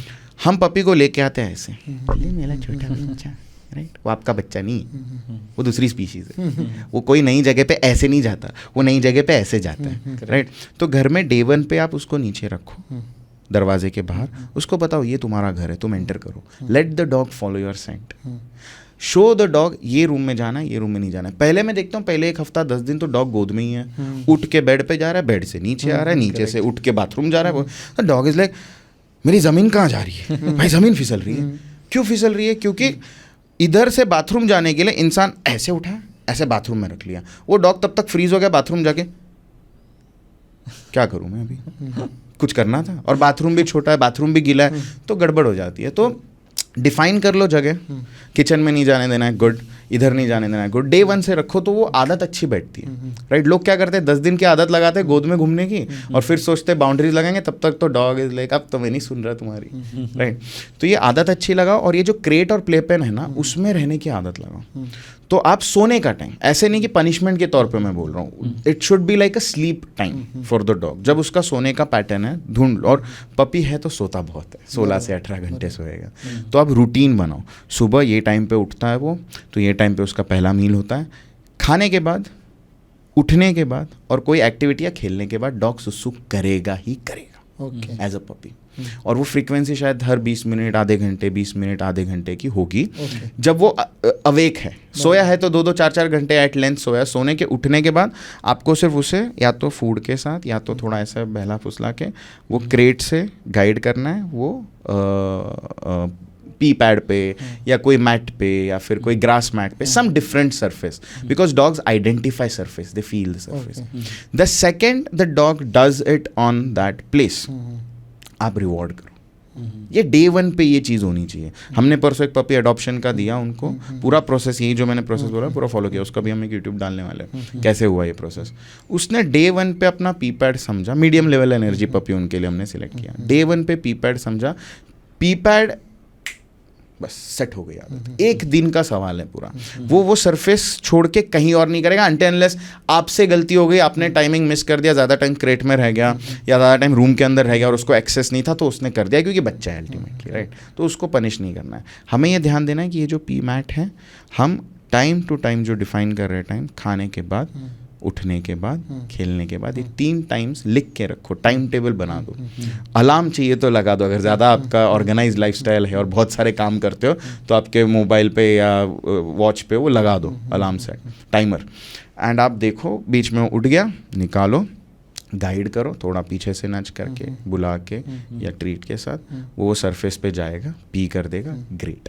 इसमें एक और टिप दूंगा, छोटा एक पी पैड, बहुत छोटा सरफेस हो गया, आपके पास घर छोटा है, ठीक है, वो डिपेंड करता है ना, इसीलिए आप क्रेट लगा रहे हो या प्ले पेन लगा रहे हो। तो अगर प्ले पेन आपने सपोज, मैं अभी ऐसे दिखाता हूँ, वो आप फिर बता देना ऑडियंस को ये करके, हाँ। ठीक है। तो अगर मेरे पास इतना बड़ा घर नहीं, इतना ही घर है, तो I have only this corner for the dog. यहाँ पे मैंने पेन अटैच कर दिया, प्ले पेन। तो ये प्ले पेन में यहाँ पे मैंने खाने का बोल रखा है ये कॉर्नर में, और ये कॉर्नर में मैंने एक पी मैट रख दिया है, डिफाइन कर देता है। इधर सोने का एक बेड रख दिया, ये डिफाइन करता है इधर सोता हूँ, इधर खाता हूँ, इधर पी करता हूँ। एक बार इधर पी किया 2-3 बार ना, मैं प्ले पेन खोल दूंगा और मैं पी पैड बाहर रख दूंगा, because I don't want the puppy to eat, sleep and pee in the same space. फिर मैं पी पैड थोड़ा अलग कर दूंगा, वो बाहर आके कर सकता है। फिर वो बाहर आके फिर एक बार 3-4 महीने के बाद ना मैं बोलता हूँ आप बाहर निकालो, एक बार बाहर करने पपी लगता है ना, ग्रेट हैबिट हो जाती है। अगर नहीं तो कुछ लोग बोलते हैं यार नहीं यार हम बहुत मतलब 18वें फ्लोर पे है, 30 फ्लोर पे है, 60 फ्लोर पे है, तो नहीं पॉसिबल है। तो ठीक है, बाथरूम की आदत लगानी, तो ऐसे ये जो पी पैड है इसे आप धीरे धीरे शिफ्ट करते करते बाथरूम तक ले जा सकते हो, गैलरी तक ले जा सकते हो, टेरेस तक ले जा सकते हो, नॉट अ प्रॉब्लम। फिर पी पैड हटा दोगे, बाथरूम में करना शुरू कर देगा। एक बार जब आदत लगेगी थोड़ा 1-2-4 महीने बाद, it will become a habit. Another thing, अगर स्पेस इतना छोटा नहीं इतना बड़ा है और आपके पास प्ले पेन नहीं है, तो पी पैड ना आप इतने से छोटा सा ही रहता है ना, cut out, it would be like 1 foot by half और even less than that, right. तो आप 5-6 पी पैड्स लगा सकते हो एक साथ, so you give a bigger surface area. तो पी पैड लगाओ, पेपर लगाओ, कुछ भी, any different surface from your flooring, और जो एब्जॉर्ब कर सके और जिसको आप क्लीन कर सको ऑब्वियसली। फिर आप वो डॉग को वहाँ जाने दो, so he has more moving area. चाहिए तो थोड़ा सा पी का सेंट वहाँ पे छोड़ दो। छोटा ही रहेगा ना, बहुत ज़्यादा पी रहेगा, डॉग नहीं करेगा, क्योंकि dog won't pee exactly where he had peed at that same. वो गीला रहेगा तो नहीं करेगा, बट उतने बड़े स्पेस में हल्का सा सेंट रहेगा ना, तो वो उसको रिकलेक्ट कर पाएगा और वो उतने बड़े स्पेस पे एक जगह कर देगा। फिर आप वो 6 लगाए थे तो 4 करो, 4 किए तो 3 करो, 3 किए तो 2 करो, 2 किए तो 1 करो। और फिर पी पैड आप जहाँ रखना चाहते हो वहाँ से हटा दो। गैलरी में कर रहा है या फिर जनरली गैलरी में है तो एक होता है अलग स्पेस, पी पैड लगाते या कुछ लगा देते हैं लोग, अपना अपना DIY करते हैं कुछ लोग। बाथरूम में तो डायरेक्ट कर देते हैं। तो ऐसे आप ग्रेजुअली डिक्रीज कर सकते हो और आदत लगा सकते हो। बड़ा घर हो छोटा घर हो कोई दिक्कत नहीं आएगी। सो जैसे आपने घर की आदतें बताई, वैसे कभी कभार डॉग्स को है ना हम नीचे घुमाने लेके चले जाते हैं तो उनको उसकी भी आदत लग जाती है। तो कभी कभार फिर हमें नहीं भी ले जा सकते हैं, या फिर वो आदत या तो छुड़ाई जा सकती है या फिर उसको किसी तरह से मॉडिफाई किया जा सकता है। मैं बोलूँगा अगर आप डॉग को घर से बाहर नहीं निकाल सकते तो डॉग रखो ही मत, टू बिगिन विथ। डॉग लेना ही मत।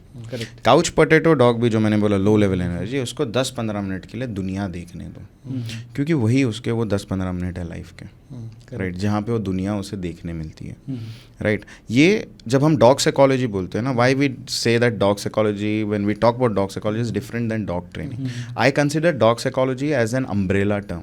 Dog training is a part of it, health is a part of it, nutrition is a part of it, that part है उसका, grooming is a part of it. क्यों? क्योंकि everything we are keeping in mind the dog's perspective. सिर्फ dog training देखो तो it is more of human perspective. मैं dog को सिखाऊंगा, मेरा कन्वीनियंस होगा। करेक्ट। तो जब मैं डॉग साइकोलॉजी साइड से बात कर रहा हूँ ना, तो कुछ डॉग के एक पैक में नेचुरल आदतें होती हैं। उसमें का एक आदत होता है माइग्रेशन। डॉग्स माइग्रेट करते हैं टेरिटरी छोड़ के। वो माइग्रेशन हम घर में बैठ के फुलफिल नहीं कर पाते डॉग का, इसीलिए वो हिस्ट्री में जैसे इवोल्यूशन हुआ, डोमेस्टिकेशन हुआ और लोगों ने बोला हमने तो 4 दीवारी में लग रहे, फार्म से अब 4 दीवारी में आ गए। लेकिन डॉग फ्रस्ट्रेट हो रहा है। क्यों? क्योंकि फार्म में ना खेत ओपन है, वो खेत से कभी कहाँ निकल गया। आज भी गाँव में देखोगे जब लोग खेतों पर रखते हैं तो वो डॉग कभी कभी खेत छोड़ के कहीं बाहर निकल जाता है, पूरा पैक, और 2-3 बाद आ जाता है, 1 दिन बाद आ जाता है, आधे दिन बाद आ जाता है, 2 घंटे बाद आ जाता है, what ever, right. They migrate and they come back, explore करके आते हैं, घूम के आते हैं, फॉलो अपना पैक पूरा लेके जाके आते हैं। कभी कभार 1-2 स्ट्रे उठा के लेके आएगा, राइट। तो ये माइग्रेशन जब हम 4 दीवारी में नहीं दे पा रहे थे तो लोगों ने ये बोला कि यार नहीं यार, इनको पट्टा पहनाओ, इनको वॉक कराएंगे, क्योंकि वो ज़रूरी है, क्योंकि वो इंस्टिंक्चुअल एस्पेक्ट डॉग का फुलफिल करेगा। तो इसीलिए डॉग को थोड़ा क्यों ना टाइम हो बाहर घर से निकालना ज़रूरी है। अगर आप नहीं निकाल सकते तो मत रखो डॉग को, ये मेरा कहना है। आपने पट्टे की बात की, तो लीश क्या क्या टाइप्स के आते हैं और क्या क्या डॉग्स के लिए क्या क्या टाइप के लीश हमको लेने चाहिए? ओके, सो लीश के अलग अलग टाइप होते हैं। सबसे सिंपल होता है जो कॉलर एंड लीश, राइट, जो बहुत कॉमन आपको दिखेगा। उसके अलावा आता है एक मार्टिंगेल कॉलर, जो कॉलर मतलब वो ट्रेनिंग में यूज़ होता है and it is also easy to handle. वो बेसिकली एक pull and release mechanism create करता है जो डॉग को गाइड करने में हेल्प करता है। उसी का simpler version is a slip leash, right. वो स्लिप लीश अगेन गाइडेंस और ट्रेनिंग पर्पज़ के लिए काम आती है, बट उसको कैसे यूज़ करना है वो बहुत ज़रूरी है। अगर गलत यूज़ करते हो, आप सिर्फ पकड़ के रिस्ट्रेन करने के लिए यूज़ करोगे इंस्टेड ऑफ गाइडेंस, और बहुत ज़्यादा पुल आ रहा है लीश पे, लूज लीश नहीं वॉक कर पा रहे हो, तो then it will create a harm. Similarly there is another tool called harness, okay, जो बहुत ज़्यादा आजकल फेमस है और उसका प्राइसिंग भी वैसी है, उसको मार्केट से- भी किया जा रहा चेस्ट से है. बात चेस्ट पे पूरी- जो हाँ, आता है उसके भी अलग अलग टाइप के हार्नेस आते हैं. एच शेप का हार्नेस आता है, वो थेरेप अपना सर्विस डॉग का हार्नेस आता है, जो जिसका स्ट्रैप चेस्ट के सामने से होके आता है. एग्जैक्टली. ये जनरली, हाँ, ये जनरली हम अवॉइड करने बोलते हैं जो डॉग्स पुल करते हैं, क्योंकि ना वो पूरा अच्छे से डिस्ट्रीब्यूट नहीं होता ओवर द लिम्स. इधर से ना ये जो मूवमेंट है, क्योंकि डॉग ना हाथ ऐसे नहीं फैला सकता, Correct. डॉग ऐसे ऐसे ऐसे ऐसे करता है. इसलिए हम बोलते हैं जब बच्चे को भी उठा रहे हो ना, ऐसे ऐसे इंसान के बच्चे की तरह मत उठाओ, क्योंकि वो हम उसका, हाँ, ये लिम्ब ऐसे कर सकते हैं, तो उसको ना ग्रोथ में दिक्कतें आ सकती है. हम कभी और ऐसे उठा उठा के करते हैं ना मस्ती, हमें पता नहीं चलता, हम ये सबकॉन्शियसली करते रहते हैं. तो हार्नेस जब ऐसे वाला होता है ना, सर्विस डॉग वाले हार्नेस, वो सर्विस डॉग्स जनरली पुल नहीं करते हैं, वो आराम से रहते हैं, चिल करते हैं, लूज लीश वॉक करते हैं, तो उनको कोई दिक्कत नहीं है. लेकिन जब हमारे लोग हार्नेस पहना देते हैं, उस पर लिखा रहता है सर्विस डॉग K9 यूनिट, नाम लिख के आता है, लेकिन वो पुलिंग कर रहा है ना, तो इधर रिस्ट्रिक्ट होता है, करेक्ट. फिर ग्रोथ में प्रॉब्लम आती है. दूसरा हार्नेस आता है जो एच शेप वाला होता है, वो ज़्यादा बेटर फिट होता है, चेस्ट अच्छे से फिट करता है. अगेन अगर आप लूज लीश वॉक कर पा रहे हो तो हार्नेस इज गुड. अगर कांस्टेंट पुलिंग है तो जैसे एक स्लिप लीश पे, मार्टिंगेल पे, कॉलर पे आपको उसका रिस्ट्रेन इफेक्ट दिख जाएगा, डॉग खासेगा.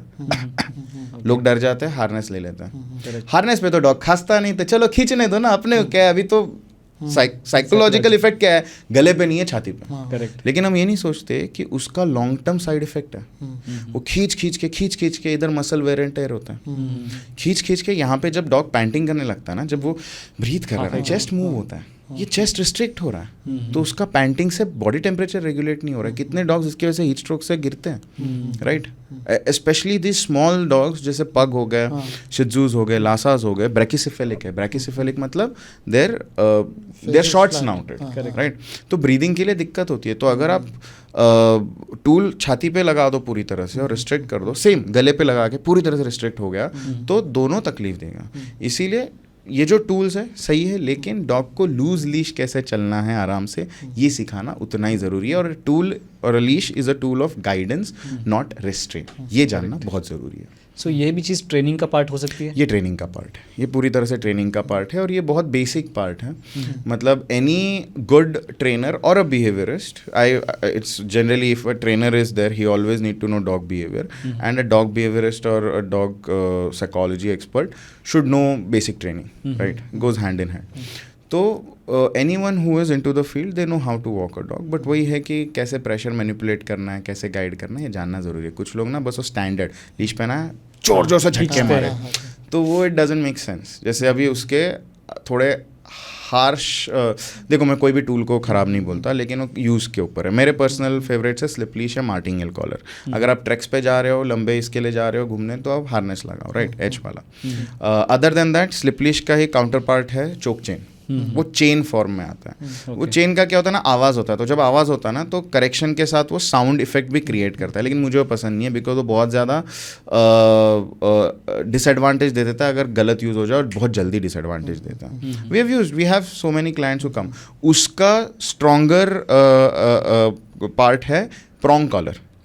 प्रॉन्ग कॉलर में ऐसे प्रॉन्ग्स होता है. अब अगेन कांटे होते हैं. कांटे लिटरली कांटे जैसे नहीं होते कि वो चुभ जाए अंदर, it mimics that bite sensation.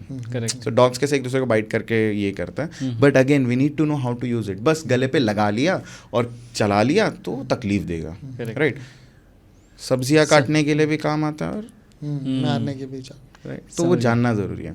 उसका ही एक बहुत बड़ा टूल है, वो भी आता है मिनी एजुकेटर या फिर इलेक्ट्रॉनिक कॉलर, जो वाइब्रेशन सेंसेशन देता है. उसको जो लोग बहुत ज़्यादा एंटी है उसके, वो शॉक कॉलर उसे बुलाते हैं, but it's not like a literal shock, right. वो न्यूरोलॉजिकल डैमेज कर देगा बहुत ज़्यादा, लेकिन it creates that tingling sensation that stops the dog from responding, doing something, right. Again, how you're using it makes it a yes, right. But I personally don't use these tools, because we've got dogs who've come on shock collars, जो electronic collar है. We've got dogs who've come on prong collars, and we've shifted them to a slip leash or a martingale. लेकिन क्या हो सकता है कि training करते करते फिर हम लोग कम्प्लीटली उसको स्ट्रैपलेस ऐसा रख सकते हैं, फ्री?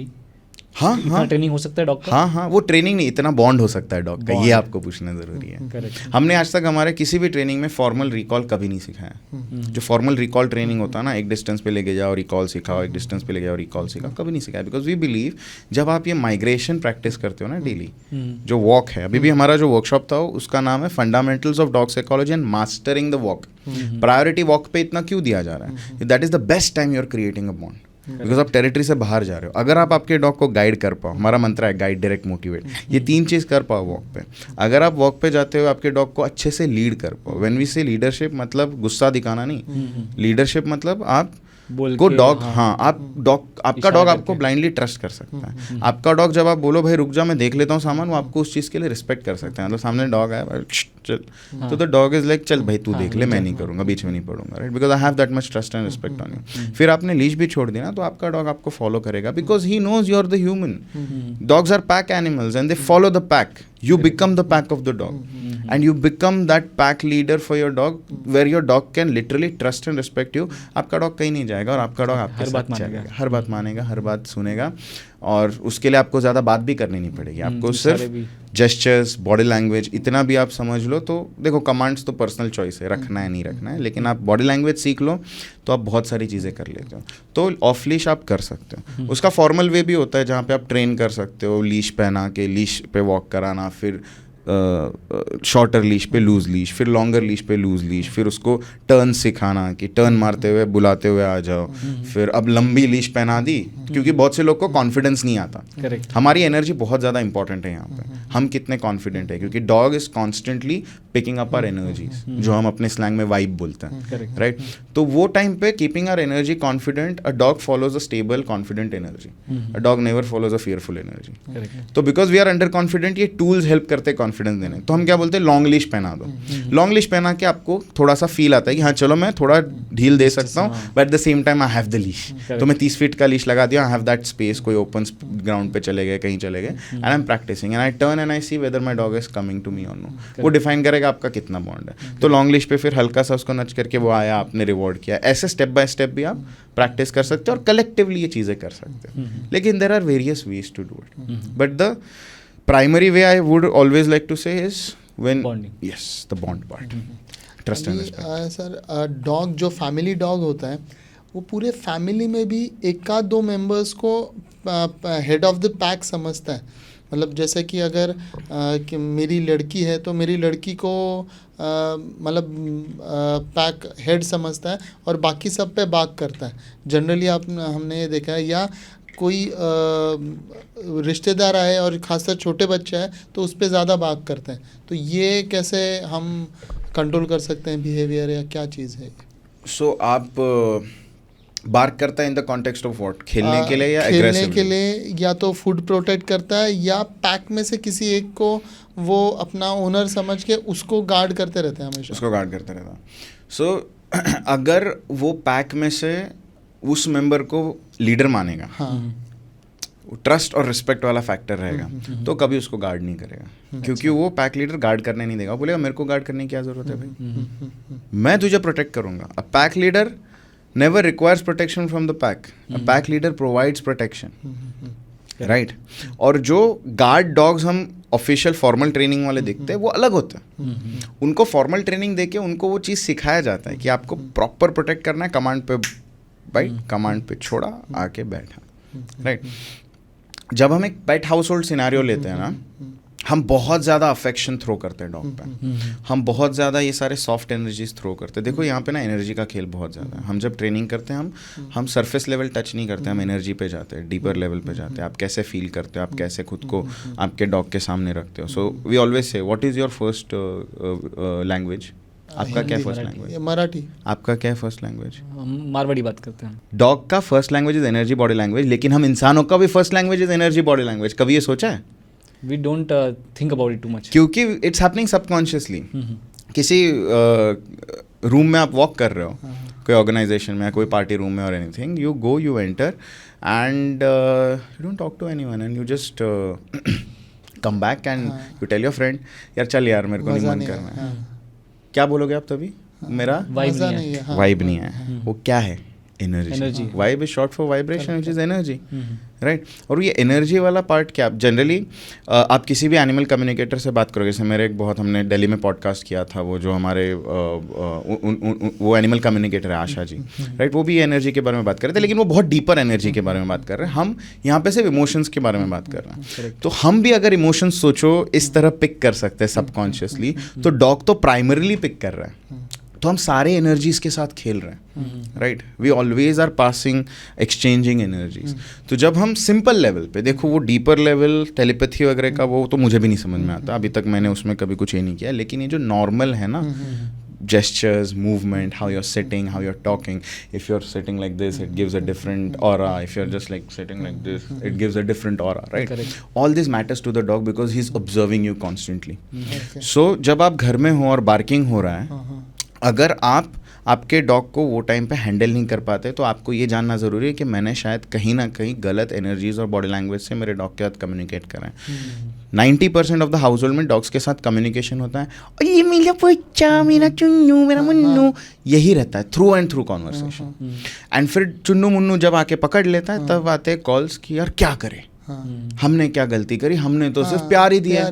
लेकिन प्यार की परिभाषा हमारी क्या हो गई है ना जानवरों के साथ, अफेक्शन, फिजिकल अफेक्शन.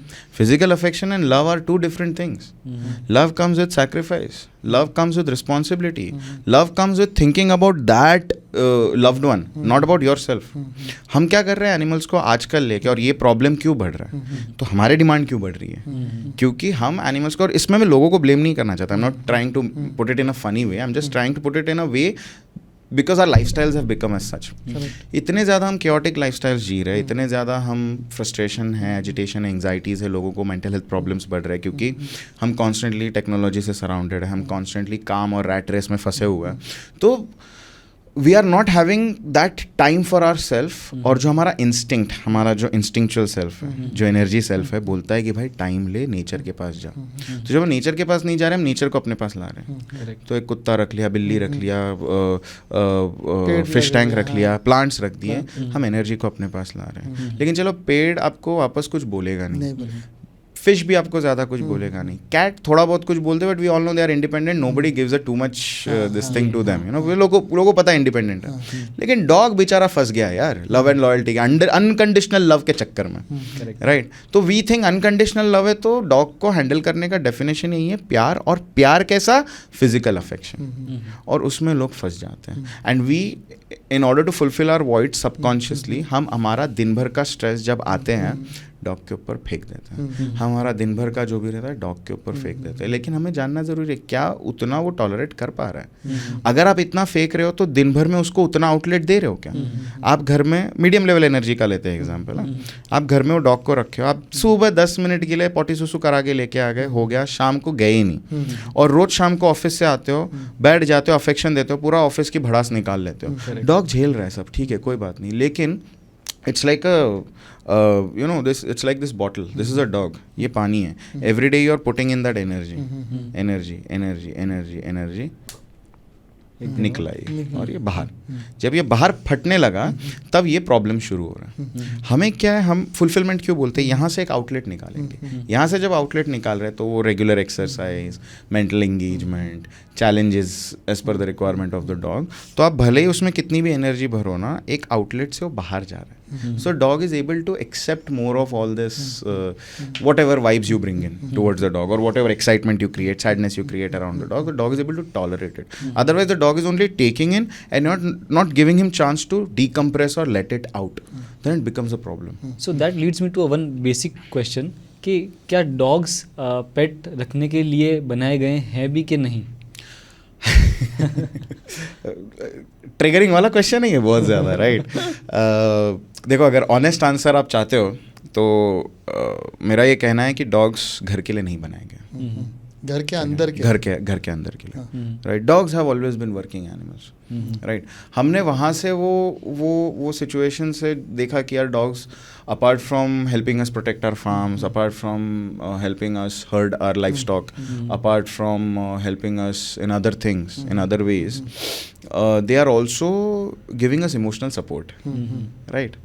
तो हमने डॉग्स को अंदर रखना चालू किया। हमने ऐसे ऐसे ब्रीड्स निकालने चालू किए जो इजी टू मेंटेन है, छोटे हैं साइज़ में, फलाना। लेकिन साइज़ के चक्कर में ना हम ये भूल जाते हैं, बीगल है, छोटा है, ले लेते हैं, अरे हंटिंग डॉग है वो, हंटिंग कैटेगरी वाला है। शिज़ूज़ और लासास भी अगर आपको पता है तो वो बर्ड हंट करते हैं। हाँ वो छोटे बर्ड्स के साथ ये बार्न यार्ड्स में ना चूहे पकड़ते थे, माइस और छोटे छोटे रोडेंट्स। क्यों? क्योंकि वो छोटे साइजेस में फिट हो जाते थे ना। तो बिल्लियाँ उतनी इजीली ट्रेन नहीं होती थी, ये ट्रेन हो जाते थे। तो वो लोग इसके लिए यूज़ करते थे, फार्मर्स ये लोग उनको लेके जाके, भले ही वो रॉयल्टी डॉग्स थे, ये इजीली मिलते थे और इनको ये ट्रेन करते थे छोटे डॉग्स को। तो उनमें भी वो है थोड़ा ड्राइव। तो every dog has a purpose and the purpose is not just to entertain us but also to fulfil it in some और द अदर वे। अब हम बोलेंगे नहीं भाई बिल्ली जाके खा, चूहा जाके खा, जो भी बिल्ली नहीं खाते but generally go and hunt and all of that, but we need to find ways to release that extra energy, right. तो डॉग्स इतना बड़ा अडेप्टेबल क्रीचर है ना, वो अडेप्ट हो जाता है कहीं पे भी। इसी वजह से हमने उन्हें एक्सप्लॉइट किया है बहुत ज़्यादा, राइट।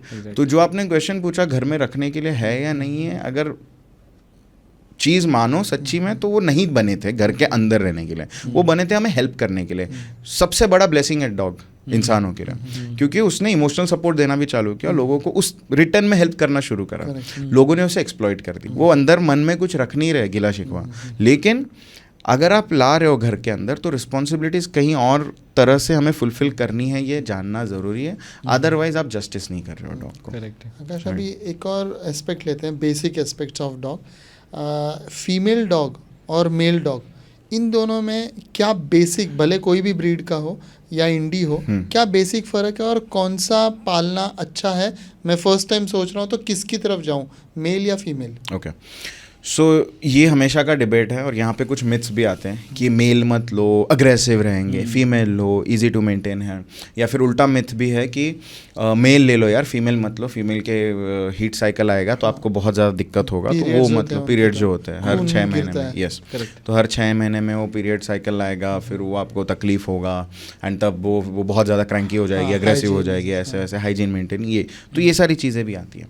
बट अगर आप साइकोलॉजी और एनर्जी के पॉइंट ऑफ व्यू से देखो तो जैसे हम में भी मेल साइकोलॉजी फीमेल साइकोलॉजी अलग अलग है, राइट। हमारा सोचने का तरीका, फीमेल्स का सोचने का तरीका थोड़ा अलग अलग है, लेकिन हम सब में ये साइकोलॉजी हो गई। एनर्जी मैस्कुलिन भी है, फेमिनिन भी है, वैसे ही डॉग्स में भी है।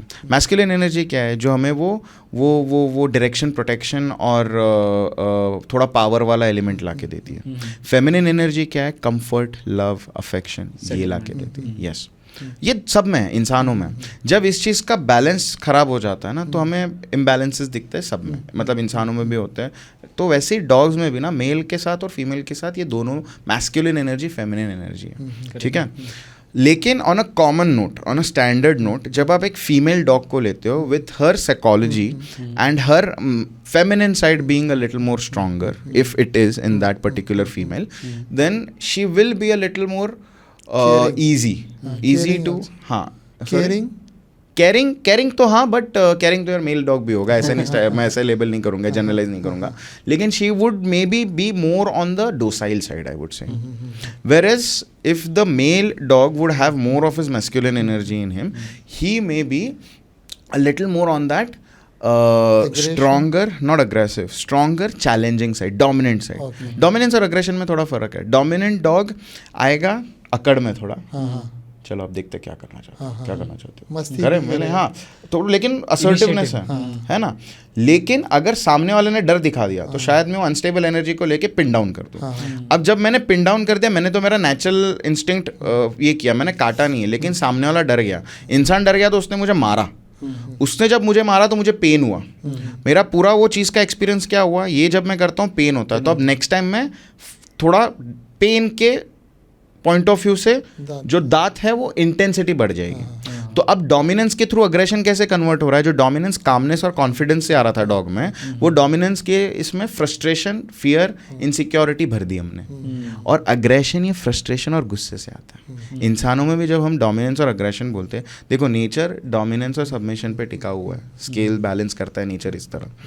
लेकिन जैसे ही हम वो कॉन्फिडेंस और काम और प्रोटेक्शन और डोमिनेंस के एलिमेंट से हट के, मैं अपने इंसानों के पॉइंट ऑफ व्यू से बोल रहा हूँ अभी, हम हट जाते हैं और हम गुस्सा और फ्रस्ट्रेशन लाते हैं, that's when what comes out is aggression. तो तो अग्रेशन नहीं है वो, that is a place where the male dog would be a little challenging, would be a little pushy. Female dog को आप बोल दोगे ऐसे चले जा तो शायद वो फिर पीछे हट जाएगी. ये मेल डॉग आपको पुश करेगा ज़्यादा कि नहीं सुनूंगा मैं, थोड़ा और आप भी थोड़ा सा स्ट्रॉन्ग वे में मुझे बताओ. मार के नहीं, बट आप बैठे हुए थे, आराम से बैठे हुए, चल रहे जा पीछे. और अभी आपको थोड़ा सा, you might have to stand, you might have to move your hand firmly, right, you might have to throw your voice more firmly, right, commanding होना चाहिए. तो ये मेल डॉग या with a stronger masculine side would bring in this challenge. A female dog would be a little easier if she has more of that feminine energy. But otherwise ऐसा कुछ generalise नहीं है. मैंने कितने सारे females को देखा है जो भाई मेल्स के बस वो यही नहीं है. बट अभी आकाश एक और पॉइंट आता है, जब आपने एक बीच में मेंशन किया इनका हीट साइकिल आता है, तो क्या इनका नसबंदी करना, male as well as female का ऑपरेशन करना, ये रिकमेंडेड है आपके द्वारा? What do you suggest? And secondly ये इनके इसके वजह से इनका कोई ग्रोथ साइकिल में प्रॉब्लम होता है, कैसे होता है ये? सो बहुत सालों के लिए ना ये मिथ चल रहा था कि नसबंदी कर दो तो हेल्थ अच्छा रहेगा. बट अभी नहीं है. अभी ऐसे ऐसे नए नए रिसर्चेज आए कि नसबंदी करने से भी कुछ कुछ हेल्थ प्रॉब्लम्स आते हैं. लेकिन वही है, डॉग्स जैसे मैंने स्टार्ट में बोला अडेप्टेबल इतने हैं और इतनी डिफरेंट पर्सनालिटीज़ हैं. एक चीज़ जनरलाइज करना इज़ नॉट जस्टिस. इसलिए मैं पहले कुछ चीज़ें हम डायरेक्टली बोलते थे, अब हम जनरलाइज करना नहीं. जैसे आपने पूरा कॉन्वर्सेशन तब से देखा, मैंने कुछ भी चीज़ को जनरलाइज नहीं किया. क्योंकि क्या होता है ना, लोग फिर वो उतना पकड़ लेते हैं और उसी चीज़ को पकड़ के चलते हैं, फिर मिथ्स आते हैं वहाँ से. तो जब न्यूट्रिंग का भी एलिमेंट आता है ना, मैं बताता हूँ कौन से किस चीज़ के लिए करना और किस चीज़ के लिए नहीं करना चाहिए. ठीक है, अगर फीमेल है तो फीमेल डॉग है आपके घर में, आपके डॉग को मतलब जब भी ये पीरियड्स आते हैं, हीट साइकिल आता है और उसके वजह से हाइजीन इशू हो रहा है, उसके वजह से ऐसा हो रहा है कि आपको नीचे वॉक कराना बहुत प्रॉब्लम आ रहा है, क्योंकि आपके एरिया के डॉग्स भी नसबंदी नहीं है. आइडियली हमारे कम्युनिटी डॉग्स का हमें करना चाहिए, एनिमल बर्थ कंट्रोल का रूल है. पेट डॉग्स के लिए इतना नहीं है. आप वेस्ट में जाओगे तो वहाँ पे पेट डॉग्स के लिए भी स्ट्रिक्टली है कि आपको ABC करना ही है. यहाँ पे भी दे रखा है कि अगर एक ब्रीडर दे रहा है तो उसको 6 महीने के बाद ये ध्यान देना है कि आपके डॉग ब्रीडिंग के लिए नहीं दिया जा रहा है, तो उसका नसबंदी हो जाना चाहिए, राइट, फ्रॉम दैट पर्सपेक्टिव कि इलीगल कुछ या अनएथिकल चीज़ें ना हो, बट होती नहीं है जनरली. तो फीमेल डॉग को अगर आपके दिक्कत आ रही है, वॉक के लिए दिक्कत आ रही है, डॉग्स परेशान कर रहे हैं, क्योंकि वो सिर्फ हीट सूंघ के वो करते हैं, इंसानों की तरह वो लस्ट नहीं रखते हैं. ठीक है, it's just to propagate the DNA, it's an instinctual response. तो ऐसे टाइम में आप आपके फीमेल डॉग को, अगर उसका हेल्थ, आपके अच्छे वेट के पास जाओगे तो वो ब्लड रिपोर्ट्स करेंगे, एक हेल्थ चेकअप करेंगे और वो बोलेंगे कि कोई नहीं, she is good to go and you can do the surgery. It's not a very big surgery to be honest. और वो करके इट्स एब्सोल्युटली फाइन. ये ध्यान देना है कि इंजेक्शन वाला एनेस्थीसिया थोड़ा अवॉइड करना है. गैस एनेस्थीसिया ज़्यादा बेटर ऑप्शन है. लेज़र सर्जरी और बेटर ऑप्शन है, लेकिन वो ये कि वो कॉस्ट बढ़ते जाता है. इंजेक्शन वाला क्यों नहीं? क्योंकि इंजेक्शन में कभी डोज कम ज़्यादा हो गया, या समटाइम्स डॉग को सीजर्स के प्रॉब्लम है, एपिलेप्सी का प्रॉब्लम है, कोई हिस्ट्री है, तो उसको वो दिक्कत दे सकता है. गैस एनेस्थीसिया में ना मॉनिटर करना ईजी होता है और वो क्वांटिटी कंट्रोल करना ईजी होता है. ये आपके डायरेक्ट ब्लड स्ट्रीम में जा रहा है, गैस एनेस्थीसिया डायरेक्टली नहीं जाता, तो हार्मफुल इफेक्ट उसके कम है. तो ये एक पॉइंट याद रखना ज़रूरी है. और अगर आपके डॉग को कोई दिक्कत नहीं है, आप हाइजीन भी मेंटेन कर पा रहे हो, आप बोल रहे हो कि आपके डॉग को साइकोलॉजिकल प्रॉब्लम्स कुछ नहीं है, कि ज़्यादा जब हीट साइकिल आती है तो ज़्यादा अराउजल आता है तो फिर बहुत ज़्यादा पुशी बिहेव करती है, बहुत ज़्यादा रिएक्टिव हो जाती है, प्रोटेक्टिव हो जाती है सब चीज़ों को लेकर. तो ये सब प्रॉब्लम नहीं, और आप उस चीज़ को मेंटेन कर पा रहे हो, मैनेज कर पा रहे हो, तो नहीं भी करोगे तो कोई दिक्कत नहीं है. लेकिन बहुत से लोग इस चीज़ पे काउंटर करेंगे कि एक फीमेल डॉग को आगे जाके सूडो प्रेगनेंसीज हो सकता है, यूट्राइन कैंसर हो सकता है, ब्रेस्ट कैंसर हो सकता है. तो ये सब चीज़ के लिए आप अगर स्पे कर दो तो उससे भी कुछ दिक्कत नहीं है. लेकिन अर्ली एज में, जैसे पहले एक साइकिल रुकना है, फिर 1.5 साल से 2 साल के एज ग्रो होने देना है पूरा 1 साल तक. पहले साइकिल के पहले 6 महीने में नहीं करना है, 1-1.5 साल तक रुको, उसके बाद आप फर्स्ट या सेकंड साइकिल के बाद आप कर दो. ठीक है. मेल में on the other hand testosterone जैसे एस्ट्रोजन है, ये दोनों हार्मोन्स बहुत इंपॉर्टेंट रोल प्ले करते हैं. Testosterone specially plays a very important role in male for confidence, for dominance, for territorialness, similar in females. तो अगर आपके मेल में, मैं साइकोलॉजिकल पॉइंट ऑफ व्यू से बताता हूँ पहले, अगर आपके मेल में है टेरिटोरियलनेस बहुत ज़्यादा, पुशीनेस है, डोमिनेंस है, अराउजल है. Arousal is just that extra boost of energy that gets created, right, which keeps the dog more engaged, more pushy, more challenging. तो और जब फीमेल आसपास में हीट में आती है तो ये बंदा खाना खाना छोड़ देता है, हर साइकिल में बहुत परेशान करता है, राइट। इनका हीट नहीं आता बाय द वे, बहुत से लोगों को लगता है मेल ही हीट पे आता है, नहीं, वो आसपास फीमेल हीट पे है, तो ये क्योंकि 2 से 3 किलोमीटर तक वो सूंघ सकता है, वो रेडियस तक, राइट। रोड पे बाहर जाएगा, उसने सेंट पकड़ लिया तो सूंघ सकता है। अगेन डिपेंड करता है, कुछ डॉग्स ज़्यादा बेटर, कुछ डॉग्स थोड़ा कम रेडियस, राइट। तो this can happen and the dog will become too frustrated, फिर आउट ऑफ फ्रस्ट्रेशन आएगा एग्रेशन। तो अगर ये आपको फेस हो रहा है बार बार, तो आप एक प्रोफेशनल एक बिहेवियरिस्ट की मदद लेके और फिर आपके वेट से, अगेन वो हेल्थ वगैरह सब क्लियर है, तो आप न्यूटर करा सकते हो। मेल को न्यूटरिंग बोलते हैं, फीमेल को स्पेइंग बोलते हैं। अगर ऐसा कुछ प्रॉब्लम नहीं है, आपका डॉग इंटैक्ट है और intact is where the surgery is not done and he doesn't have all this extra issues, low level energy का, मीडियम लेवल एनर्जी का है, ड्राइव बिल्कुल नहीं है इस चीज़ को लेके, आप ज़रूरी नहीं है कि आपको करना ही है। प्रोस्टेट कैंसर वगैरह बहुत रेयरली होता है, ऐसा नहीं हर एक डॉग को होगा ही होगा। अब कुछ लोग बोलते हैं अग्रेसिव हो गया डॉग, न्यूटर करा लो, ये सवाल भी आता है। और ऐसे न्यूटर करते हैं ना, भाई काट लिया जाके उसका काट के आ जाओ, लिटरली, राइट। ये कितने सारे लोग हमें मैसेज करते हैं कि न्यूटर कराना है, न्यूटर करा देते हैं, डॉक्टर ने बोला न्यूटर करा दो, लेकिन यहाँ पे बहुत बड़ा मिथ है। जानना ज़रूरी है अग्रेशन कहाँ से आ रहा है। टेस्टोस्टेरोन ड्रिवन अग्रेशन है, जैसे मैंने पहले पॉइंट्स बताए, टेरिटोरियलनेस उसके वजह से हो रहा है, अराउजल क्रिएट हो रहा है, वो चैलेंज नेचर बढ़ रहा है और आपको फुलफिल नहीं कर पा रहे हो, उसको चैनलाइज करना ज़रूरी है। वो टाइम पे नहीं कर पा रहे हो तो फ्रस्ट्रेशन की वजह से रिएक्शंस निकल रहे हैं, हम्पिंग हो रहा है, सब जो भी चीज़ है, तो शायद आप न्यूट्रल कर दोगे तो थोड़ा सा इफेक्ट रहेगा उसका। लेकिन बहुत से बार ये जो अग्रेशन होता है ना, ये होता है because of fear, because of insecurity, because of nervousness. अगर फियर बेस्ड अग्रेशन है, टेरिटोरियलनेस ज़्यादा नहीं है, डोमिनेंस ज़्यादा नहीं है, लेकिन डर के वजह से ज़्यादा है अग्रेशन, तो हमें ये ध्यान रखना है कि पहले कॉन्फिडेंस बिल्डिंग कैसे किया जाए, क्योंकि वो हार्मोन टेस्टोस्टेरोन हेल्प करता है कॉन्फिडेंस में। एग्जैक्टली। तो वो टाइम पे न्यूट्रिंग आपको ज़्यादा बेनिफिट नहीं देगा, इनफैक्ट और तकलीफ देगा, क्योंकि डॉग में कॉन्फिडेंस ही नहीं आ पाएगा और फियर से अगर बाहर नहीं निकल पाएगा तो प्रोटेक्टिव डिफेंसिव अग्रेशन जो निकल रहा है वो जा नहीं पाएगा। तो ये नहीं है कि अगर तकलीफ है, अग्रेशन आ रहा है तो आप न्यूट्रल करा दो, आप जान लो कहाँ से अंडरलाइन क्या है और फिर आप करो, और अच्छे जगह से करो जहाँ पे एक अच्छा गैस एनेस्थीसिया या लेज़र टेक्निक करता है या नॉर्मल सर्जरी भी करते हैं, but with gas anaesthesia before they do blood test and all, and then get your dog done with the neutering and spaying process. It's not ऐसे कि harmful, it's a very simple process. Generally dog parents को dog food के बारे में भी बहुत problems होती है, जैसे कि कई जैन फैमिलीज़ होती हैं जिन्हें वेजिटेरियन खाने का आदत होता है, तो उन्हें कौन सा डॉग लेना चाहिए, वो एक पॉइंट है।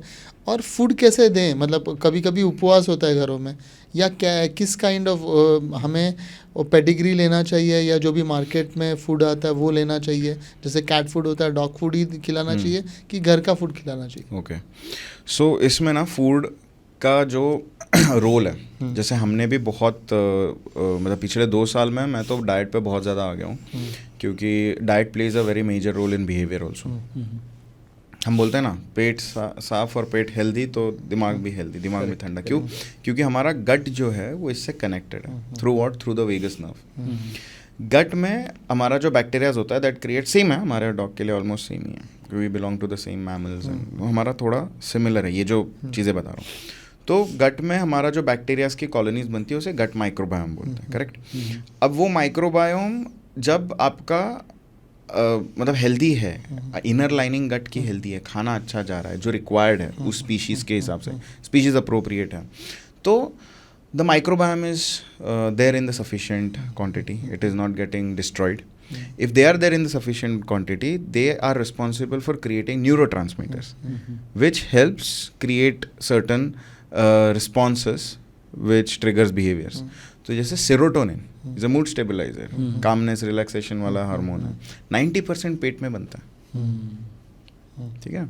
डोपामिन बनता है पेट में, मतलब यहाँ से वो न्यूरोट्रांसमीटर. गैबा बनता है, GABA is gamma aminobutyric acid, right, ये बनता है पेट में. और इधर अगर कुछ भी डिसरप्शन होता है ना, तो हमारा जो HPA एक्सेस होता है, हाइपोथैलेमस, पिट्यूटरी ग्लैंड और एड्रिनल ग्लैंड, ये एक साथ कोऑर्डिनेट करते रहता है. तो इधर हाइपोथैलेमस में कंट्रोल सेंटर में आता है कुछ कि भाई स्ट्रेस रिस्पॉन्स, तो कॉर्टिसोल रिलीज करना शुरू होता है. उसके साथ फिर एड्रिनल ग्लैंड को इन्फॉर्मेशन जाता है एड्रिनलिन पंप करो भाई. इसलिए डर में भी ये होता है, तब एड्रिनलिन पंप होता है. एक्साइटमेंट में ज़्यादा हम जोश में आ जाता है तब भी एड्रेनलिन पंप होता है, राइट, क्योंकि एक रिस्पॉन्स होता है वो इसका आउटपुट होता है, तो ये ओवर एक्टिवेट कर देता है एचपी एक्सेस को। तो कभी कभार ज़रूरत नहीं होती किसी सिनेरियो में ज़्यादा रिएक्ट करने की, लेकिन हम कर बैठते हैं क्योंकि हमारा ये खराब है। बहुत से और एंग्जाइटी में एंग्जाइटी आ रही है, हम बोलते हैं ना यार एंग्जाइटी की वजह से, घबराहट की वजह से पेट में गुड़गुड़ हो रही है। गुड़गुड़ मतलब क्या, गट स्क्वीज होता है। गट स्क्वीज होता है तो अगर गट हेल्दी है तो आपका वो proper will come back to its this thing ना, जल्दी रिकवर होगा। जब अनहेल्दी है तो रिकवर अच्छा नहीं होता, बराबर नहीं होता, राइट। एंड वो जो एंग्जाइटी वाला रिस्पॉन्स वो बढ़ जाता है। सो इट इज़ इंटरलिंक्ड, इधर से रिस्पॉन्स आया तो इधर तकलीफ, इधर का भी तकलीफ, खराब रिस्पॉन्स तो इधर भी तकलीफ, राइट। इसलिए कभी हमारा पेट खराब है तो we will not be having a good day, we will be agitated, we will respond और रिएक्ट मोर स्ट्रेसफुली और in a reactive manner, right. ये सब होगा और वाइस वर्सा। तो गट हेल्थ बहुत इंपॉर्टेंट है डॉग के लिए। अब इसमें क्या हमें जानना ज़रूरी है, डॉग का स्पीशीज़ अप्रोप्रिएट डाइट क्या है। डॉग का आइडियल स्पीशीज अप्रोप्रिएट डाइट, जो स्पीशीज अप्रोप्रिएट डाइट बोलते हैं, is meat based protein. Okay, ठीक है, वेरी इंपॉर्टेंट, राइट। ये हमें टाइम लगा अलग अलग स्टडीज़ देखने, करने और समझने में, लेकिन जब आप देखो आर्केइक नॉलेज, राइट, जो हमारे यहाँ से मतलब थर्ड वर्ल्ड कंट्री से सभी आर्केइक नॉलेज आया है, राइट। तो जितने भी पुराने ओल्ड कंट्रीज़ हैं, राइट, ओल्ड वर्ल्ड कंट्रीज़ हैं जो, तो वहाँ पे आप देखोगे तो जो फार्म एनिमल्स होते थे, फार्म डॉग्स होते थे, उनको फार्म का मीट प्रोड्यूस, रॉ मीट दिया जाता था, राइट। रॉ मीट हमारे यहाँ पे भी कितने लोग सब्जी मंडियों में बाहर जो रहते थे वो रॉ खाते थे। फिर हमारे यहाँ पे एक ट्रेंड आया, देखो हम ना वेस्ट को कैसे फॉलो करते हैं, ठीक है। तो यहाँ पे आया रॉ को लेके, और अपने यहाँ पे इंडस्ट्रीज आई, बड़े बड़े कंपनीज आई, उनके प्रोडक्ट्स आने लग गए, तो हर जगह वो प्रोडक्ट्स मार्केट होने लग गए, स्पेशली पेट शॉप्स में, वेट्स के यहाँ पे। तो आप जाते हो तो ब्रांडिंग दिखेगा आपको, आज भी दिखेगा, लेकिन हमारा 90s और अर्ली 2000s में बहुत हैवी था, राइट। तब हर वेट, हर इंसान ये बोलता था घर का खाना मत खिलाओ, रॉ मत खिलाओ, ये सब बकवास है, बैक्टीरियाज जाएंगे, ये होगा वो होगा। यस, आई डू अंडरस्टैंड कि अगर रॉ क्वालिटी सही नहीं है तो there can be certain things that doesn't go good, but घर में कुक करके भी दे सकते हो, लेकिन वो मत खिलाओ, आप न्यूट्रिएंट्स नहीं मैनेज कर पाओगे, राइट। तो ये खिलाओ। फिर हुआ ये कि वेस्ट में चीज़ें वापस ट्रेंड में आई। क्या ट्रेंड में आया? Home cooked food, nutritionist trend में आए क्योंकि डिमांड आया वापस से, और आपका जो रॉ डाइट है वो आया कि डॉग को रॉ फूड खिलाओ, ज़्यादा एफिशिएंट है, ज़्यादा हेल्दी रहता है डॉग, डॉग का कोट इतना अच्छा हेल्दी है, गट हेल्दी है, ओवरऑल सब कुछ हेल्दी हो जाता है उसकी वजह से, राइट। जो रॉ नहीं खाते वो होम कुक्ड तो खा ही सकते हैं, जो मैं बताता हूँ क्या है, लेकिन ये तो ये वहाँ पे ट्रेंड चालू हो गया। कहाँ से डिमांड आया? क्योंकि जब इतने साल 10 साल 20 साल 30 साल जब ये फीड जो खा रहे थे, उसकी वजह से तो second generation third generation dogs में इम्यूनिटी इश्यूज आने लग गए। क्यों इम्यूनिटी इश्यूज आने लग गए? क्योंकि जब आप हेवीली प्रोसेस्ड फूड खा रहे हो, इवन फॉर अस, राइट, लेकिन अपने को बाजू में छोड़ देते हैं फिलहाल, जब हेवीली प्रोसेस्ड फूड खाते हो तो जो किबल जो भी आता है, राइट, बहुत ज़्यादा प्रोसेस्ड होता है। एक उसमें भी ग्रेड्स है कि कौन सा ब्रांड कितना अच्छा क्वालिटी दे रहा है, लेकिन जब आप इंग्रेडिएंट्स लिस्ट देखते हो तो पीछे आप देखोगे तो बहुत ज़्यादा meat and meat by products रहते हैं, और बहुत सारे फिलर्स रहते हैं, कार्ब्स बहुत ज़्यादा भर भर के रहते हैं, राइट, और प्रेजर्वेटिव्स रहते हैं। और वो इतना, और न्यूट्रिशन कहाँ से आता है? जब ये इनको हाई हीट टेम्परेचर्स पे उन्हें हीट किया जाता है टू गेट दैट शेप। जब वो हाई टेम्परेचर पे हीटअप किया जा रहा है, न्यूट्रिशन नेचुरल तो निकल ही जा रहा है, जो भी था आर्टिफिशियली डाला जाता है, राइट। कहाँ से हेल्दी हुआ, राइट। ये नहीं बोल रहा कि डॉग उससे मर जाएगा, I am not getting to that extreme, right, I am not an extremist कि आप मत ही खाओ, राइट। इससे बेटर कुछ है तो मैं बेटर प्रीफर करूंगा, because I would like to have my dog not be in survival. मैंने एक न्यूट्रिशनिस्ट को बहुत मतलब ये पूछा था और बहुत प्यारा जवाब उन्होंने दिया था।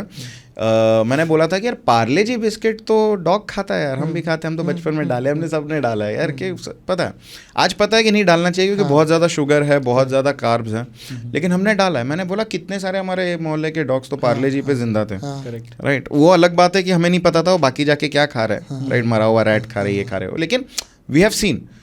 शी वॉज लाइक देखो उससे वो सर्वाइव कर लेगा, थोड़ा बहुत इधर उधर से वो प्रोटीन जमा कर लेगा अपना, लेकिन सर्वाइव कर लेगा। लेकिन there is a difference between survival and thriving.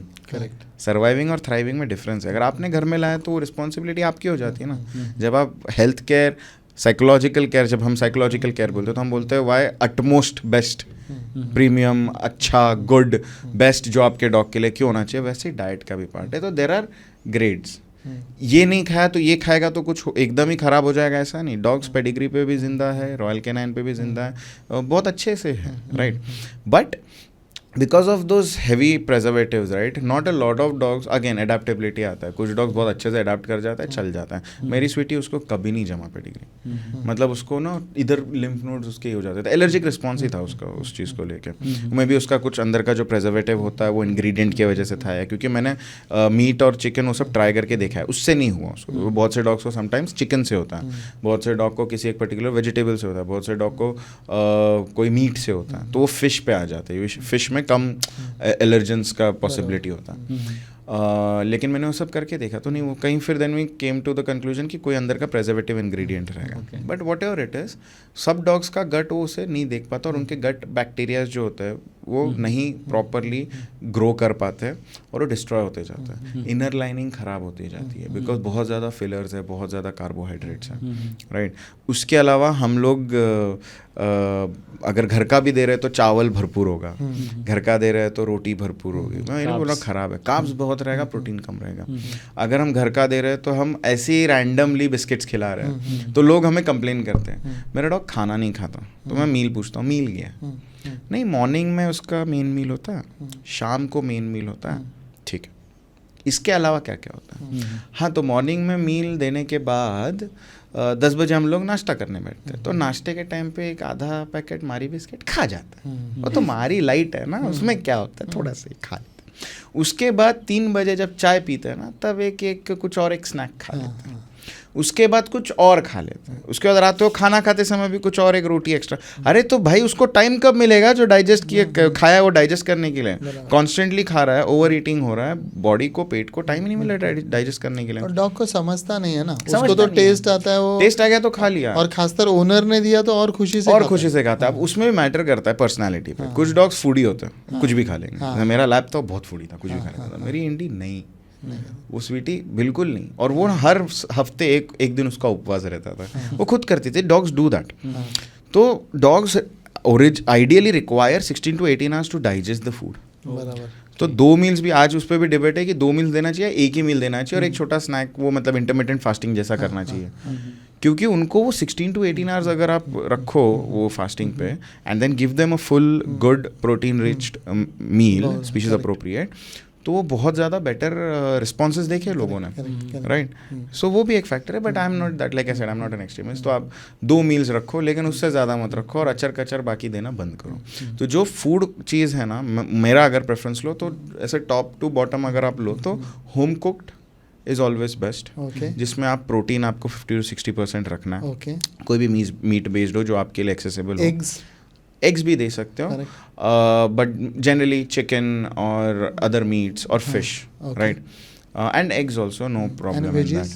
Vegetables में आप carrots, peas, pumpkin, very good for them. Then your flour also, right? Cauliflower में ये होता है कि थोड़ा गैस इश्यूज हो सकता है, right? कम दे, हाँ, तो कम दे, लेकिन pumpkin is very good, carrots is very good, good fibers in that. Which are the food जो बिल्कुल नहीं दे सकते? चॉकलेट नहीं देना, कॉफ़ी नहीं देना, ग्रेप्स नहीं देना, बहुत इंपॉर्टेंट, क्योंकि ये 3 चीज़ हमारे पास कॉमनली अवेलेबल। ड्राई फ्रूट वगैरह?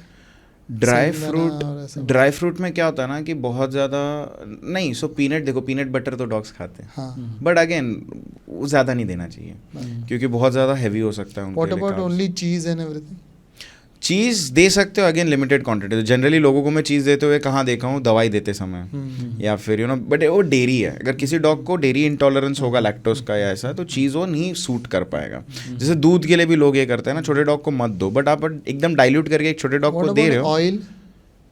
ऑयल के जगह घी दो, कम क्वांटिटी में, बेस्ट, हमारे लिए भी बेस्ट है। कोकोनट ऑयल भी थोड़ा दे सकते हो, वेजिटेबल ऑयल बिल्कुल अवॉइड करना। फॉर कुकिंग से, कुकिंग में आप आप हल्का सा घी डालो, 1/2 teaspoon or even lesser than that, and you cook in that, very good, healthy fats में आता है वो। Okay, and what about the salt content and तीखा या मिर्च? So तीखा मिर्च बिल्कुल नहीं, मिर्च मसाला अवॉइड ही करना है पूरी तरह से। Salt? Right, salt डिबेटेबल है, मैंने पर्सनली कभी ज़्यादा यूज़ नहीं किया है, बट हमारे वेट्स ने और अभी जो हम न्यूट्रिशनिस्ट को हम जानते हैं जो बोलते हैं वो थोड़ा सा सॉल्ट एकदम थोड़ा सा मतलब हमारा जो पिंच है उसके 3 गुना कम थोड़ा सा आप डाल सकते हो, राइट। वो भी अपना टेबल सॉल्ट नहीं, अगर सेंधव नमक जो होता है वैसा रॉक सॉल्ट वगैरह, तो इट्स बेटर, बट आप डाल सकते हो, right.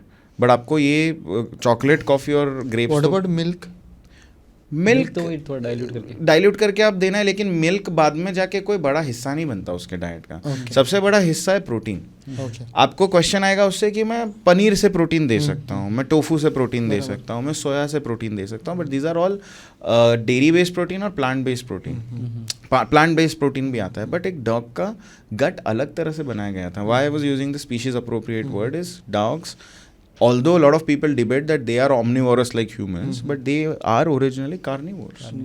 We cannot deny the fact, right? And you will always see that a dog who has been on a protein based diet, meat based protein, उसका health बहुत अच्छा रहा है। हाँ, मैंने ये देखा है कि जब एक 10 साल 12 साल का डॉग होता है उसका, जैसे मेरी स्वीटी फिर बाद में एकदम ही इस पे थी, वेज पे, तो मैंने ये देखा है कि तब आप जब मीट बेस्ड प्रोटीन थोड़ा कम कर देते हो और फिर वेजीज पे लेके आते हो और थोड़ा फिर उसी पे आइडियल रखते हो, तो the dog is more healthier. ऐसे भी कुछ केसेस देखे, पर्सनल एक्सपीरियंस से बोल रहा हूँ। Nowadays we even find vegan dogs का भी फैड है। वो नहीं, वो सब नहीं करना चाहिए, वो इंसानों का जज्बात उन पे थोपना हो गया, वो नहीं करना चाहिए। क्योंकि जैन फैमिलीज को तो बहुत तकलीफ होती है नॉनवेज देने के लिए, फिर वो डॉग कैसे पाले? देखिए, अब आता है ना, उसके लिए भी तो ब्रांडिंग हो गई कि वेजिटेबल, अपना वेजिटेरियन फूड आता है, वेजिटेरियन डॉग फूड आता है, लेकिन again we don't know where it's coming from, right? How it's getting sourced. Correct. We can't backtrack it, we can't check. We can give them certain vegetable proteins, but वही thriving वाला aspect वहाँ से निकल जाता है। तो अगर आप एक, वही पार्ट है ना, अगर आप एक जैन हो या फिर आप और जैसे हम ब्राह्मण हैं, हमारे घर पे बहुत बड़ा मतलब दैट साइड पे बहुत मतलब कि घर पे नहीं है करना, वो करना वैसा। लेकिन आप अगर एक डॉग ला रहे हो तो आपको वो चीज़ों का ध्यान देना ही है कि यार अगर मैं नहीं कुक कर सकता, आज बहुत सारे सप्लायर्स है जो देते हैं cook chicken and rice, normal chicken rice veggies normal diet है, राइट।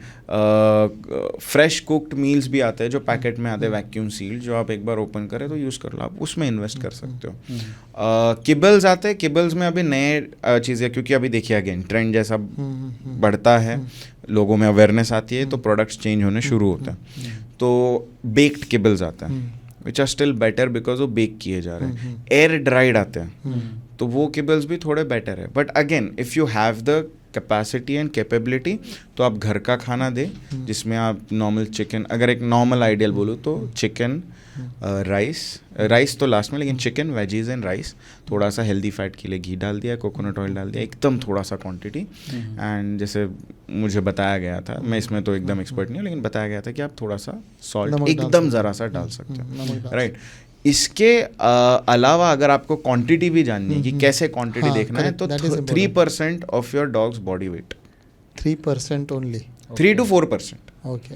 तो अगर 10 किलो का, हाँ नहीं पूरे दिन का, अच्छा, अगर 10 किलो का डॉग है, पूरे दिन का, हाँ 10 किलो का डॉग है तो 300 से 400 ग्राम का, 10 किलो का डॉग छोटा डॉग बराबर है, हाँ। तो 300 से 400 ग्राम का मील मतलब एक बड़ा हैवी मील होगा, जो मैं 500 ग्राम शायद एक लार्ज डॉग या मीडियम साइज डॉग को दूँ जो 20-25 किलो का है, राइट। तो अगर ये है तो उसको 400 ग्राम, 300 से 400 ग्राम एक्टिविटी लेवल कितना है उसके बेसिस पे मैं दे सकता हूँ।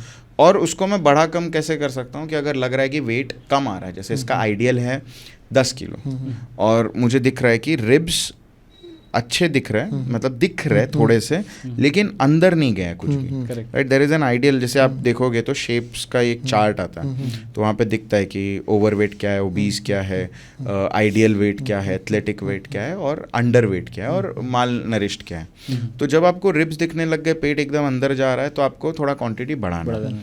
अगर आपको लग रहा है कि आप 400 ग्राम दे रहे हो, शायद 500 ग्राम दे रहे हो, लेकिन एक्टिविटी उतना नहीं हो रहा है, तो पेट थोड़ा सा बाहर आ रहा है, रिब्स पूरे गायब हो गए, मसल मास बिल्कुल नहीं दिख रहा है और सिर्फ इधर गले के यहाँ पे और उधर भर रहा है थोड़ा थोड़ा, तो आपको वहाँ से वो 50-100 ग्राम्स कम कर देंगे। But the ideal ratio is 3 to 4% of the body weight which is there for the day.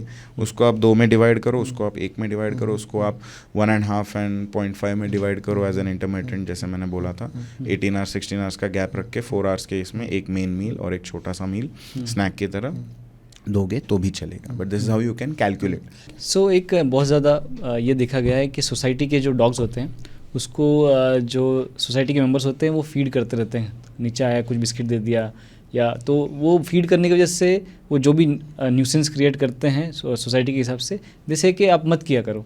सो जो कॉमन डॉग्स हैं उनको भी फीड करने का कोई तरीका होता है? Stray dogs stray dogs, so पहले तो अभी हमारे सुप्रीम कोर्ट ने स्ट्रे डॉग्स को कम्युनिटी डॉग्स बोलने का अधिकार दे दिया है, क्योंकि community dogs are part of a community. Correct. हाँ, अगर कोई एक डॉग पैक के बिना है कोई मेन रोड पे ऐसा, तो वो एक स्ट्रे है जिसे फिर वो कहीं शेल्टर पे रख सकते हैं, कैसे भी जो भी है, बट अपने पास वैसी रिसोर्सेज और जगहों की बहुत कमी है।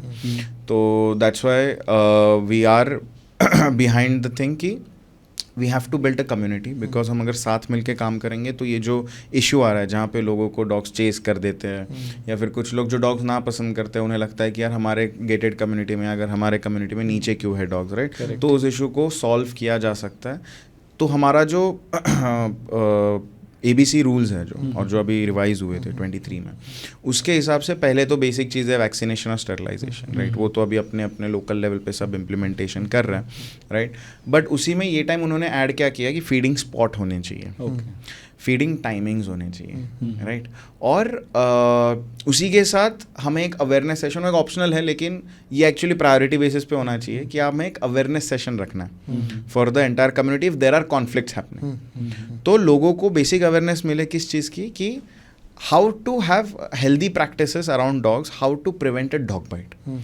जब हम अवेयरनेस सेशंस ये करते हैं, हम जनरली गवर्नमेंट के थ्रू, मतलब जो हमारे लोकल गवर्नमेंट बॉडीज़ है एंड जो हमारे WO है, एनिमल वेलफेयर ऑफिसर, उनके साथ हम करते हैं। तो जब हम ये सेशंस करते हैं तो हमारा मुद्दा ये रहता है कि हम आपको डॉग लवर नहीं बनाना चाहते। करेक्ट। ठीक है, बहुत से बार मैं देखता हूँ कुछ लोगों का मुद्दा ये बन जाता है कि हम कंपैशन सिखाते हैं ना लोगों को, डॉग लवर बनो, डॉग लवर नहीं, मत बनो यार, नहीं ज़रूरत है। मुझे डॉग पसंद है, मुझे शायद बिल्ली नहीं पसंद है, मुझे ये पसंद है, मुझे वो नहीं पसंद है, ठीक है, it's a personal choice, we have to respect everyone, but हमें ये जानना भी ज़रूरी है कि they are protected under the law, constitutional right है उनका, वो कहीं नहीं जाने वाले, रिलोकेट नहीं कर सकते, इट्स इलीगल, राइट, आप पे कार्रवाई हो सकती है, कानूनन कार्रवाई हो सकती है। और अभी जो BNS भारतीय न्याय संहिता आई उसमें थोड़ा उस चीज़ को हमें बढ़ावा मिल गया कि जो वो 50 रुपीज़ वाला फाइन था वो चेंज हो गया, अब थोड़ा स्ट्रिक्ट हो गया। लेकिन वही है कि कितने लोग परसीव करते हैं, जनरली परसीव नहीं होते कोई केसेस, ग्राउंड लेवल पे उसे सॉल्व कर दिया जाता है, राइट, बट हमें उस एंड तक जाना ही नहीं है। मैं तो बोलता हूँ उस एंड तक जाते नहीं है ना, अगर हम सब साथ मिल के काम करें। तो ये हेट कहाँ से आता है? बहुत से बार hate comes out of fear and not knowing what is happening, right. जब आप 4 लोगों को, 10 लोगों के बीच में 4 लोगों को not knowing what is happening है, 2 लोग न्यूट्रल हैं, 2-3 लोग डॉग लवर्स हैं, और 1 या 2 बंदे हैं जिनका कुछ एजेंडा है हिडन, या उनको है नफरत किसी चीज़ को लेके, तो वो ये 4 डरने वाले लोगों के कंधे पे बंदूक रख के चलाते हैं, और वो हेट मॉन्गरिंग, फियर मॉन्गरिंग, ये ऐसी सोसाइटी चलती है ना। एक मुद्दा होता है, किसी और को अफेक्ट करता है, किसी तीसरे को अफेक्ट करता है, और कोई 5वां ही आके आग लगा के जाता है, राइट, और आग फैलती है। हमें क्या करना है, हमें ग्राउंड लेवल पे ये प्रॉब्लम को सॉल्व करना है। तो हमारा पॉइंट ये रहता है कि how to prevent a dog bite and understand basic dog body language, क्योंकि आप चलते हुए आपको डॉग्स दिख रहे हैं, आप चलते हुए आपको पता है कि कभी कोई डॉग अप्रोच कर सकता है, तो ऐसे टाइम पे खुद को कैसे सेफगार्ड किया जाए, यही अगर हम सारे अवेयरनेस सेशंस के मुद्दे रख सके, जितने भी प्रोफेशनल्स हैं, जितने भी NGOs वाले रेस्क्यूअर्स हैं, तो बहुत ज़्यादा बेटर इम्पैक्ट करेगा। तो कैसे रख सकते हैं, बता दीजिए। मतलब कोई अप्रोच करने का क्या तरीका होता है एक डॉग को? मतलब एक डॉग को कैसे अप्रोच करना है, न काटे, न काटे।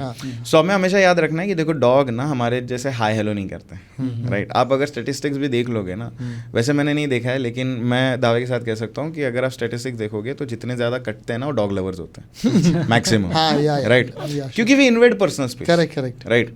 Dogs don't say hi hello like this, shake hand करके, dogs would come and sniff first, right. अब वो कैसे स्निफ कर रहा है, फ्रेंडली है कि नॉन फ्रेंडली है, टेंस है, नर्वस है, एंग्शियस है, अब इतना डिटेल में तो कोई आम आदमी जाएगा नहीं जाएगा, राइट। तो एक कॉमन चीज़ हमें क्या याद रखनी है, जो हम गुरु मंत्रा जिसे बोलते हैं, universally accepted guru mantra is when you meet a dog, follow no touch, no talk, no eye contact, Okay. ये हमने सीजर मिलान से सीखा है. But it is a very simple mantra which is a very normal thing. आप जब किसी एक animal को देखो कहीं पे भी, आप वाइल्ड लाइफ इसके लिए जाओ या मतलब जो सफारीज वगैरह होते हैं ना, हमेशा बोलते हैं अगर एक एनिमल आ गया शांत रहो, उसकी तरफ देखो मत और हिलो मत. करेक्ट. तो यहाँ पे हम वही बोल रहे हैं कि no touch, no talk, no eye contact. Okay. ना टच करो, Okay. ना उसकी तरफ उसके आंखों में देखो और ना बात करो. ये ऐसे क्यों बनाया गया था? क्योंकि जो मुझे जितना इसका मतलब समझ में आ रहा है, उन्होंने ऐसे क्यों बनाया, क्योंकि जनरली डॉग्स को देख के हम पिघल जाते हैं. तो हम पिघलते हैं तो हम बात करने लगते हैं या फिर हम हाथ लगाने जाते हैं. लेकिन पहले डॉग को सूंघ तो लेने दो. फिर आप एक पेट पेरेंट या फिर वहाँ फिर आप एनालाइज करके थोड़ा फूड देख के आप अगर एक डॉग लवर हो तो आप उसके साथ फिर इंटरेक्ट कर सकते हो. अगर आप एक नॉन डॉग लवर हो, एक अगर डॉग आता है अप्रोच करता है आराम से ऐसा स्निफ करने, तो खड़े हो जाओ, उसकी तरफ मत देखो. चाहिए तो डर लग रहा है तो आप ऊपर कहीं देख लो, ब्रीद इन ब्रीद आउट करते रहो. हाथ चाहिए तो फोल्ड करो, हाथ आराम से रिलैक्स रखो या जेब में, जैसे भी जहाँ पे भी आपको रिलैक्स फील हो, और पूरा इग्नोर करो. वो सूंघेगा, घूम के चला जाएगा. जनरली लोग इसमें क्या होता है, पैनिक होते हैं, पत्थर उठाते हैं या तो कोई लकड़ी उठाते हैं और इसमें पूरा इसमें हंगामा होता है. लकड़ी और पत्थर में फिर भी ठीक है कि जिसमें थोड़ा कॉन्फिडेंस हो, लकड़ी और पत्थर से भगा देगा.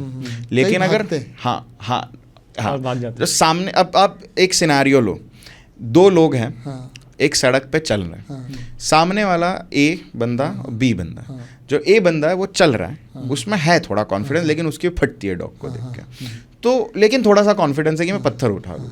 उसको आके वो डॉग डराता है, मतलब डराता है मतलब आता है सूंघने, ग्राउल लेकिन करता है. ग्राउल भी नहीं करता. वो आता है थोड़ा सा कि मेरे टेरिटरी में कौन आया, देखने आया मैं, और वो पत्थर उठा के उसको पड़ जाती है, उसको थोड़ी पड़ जाती है तो भाग तो जाता है. अब बी बंदा पीछे से आ रहा है, ठीक है, इसने उसमें कॉन्फिडेंस था, उसने भगा दिया डर दिखा के. इसमें वो डर बैठा.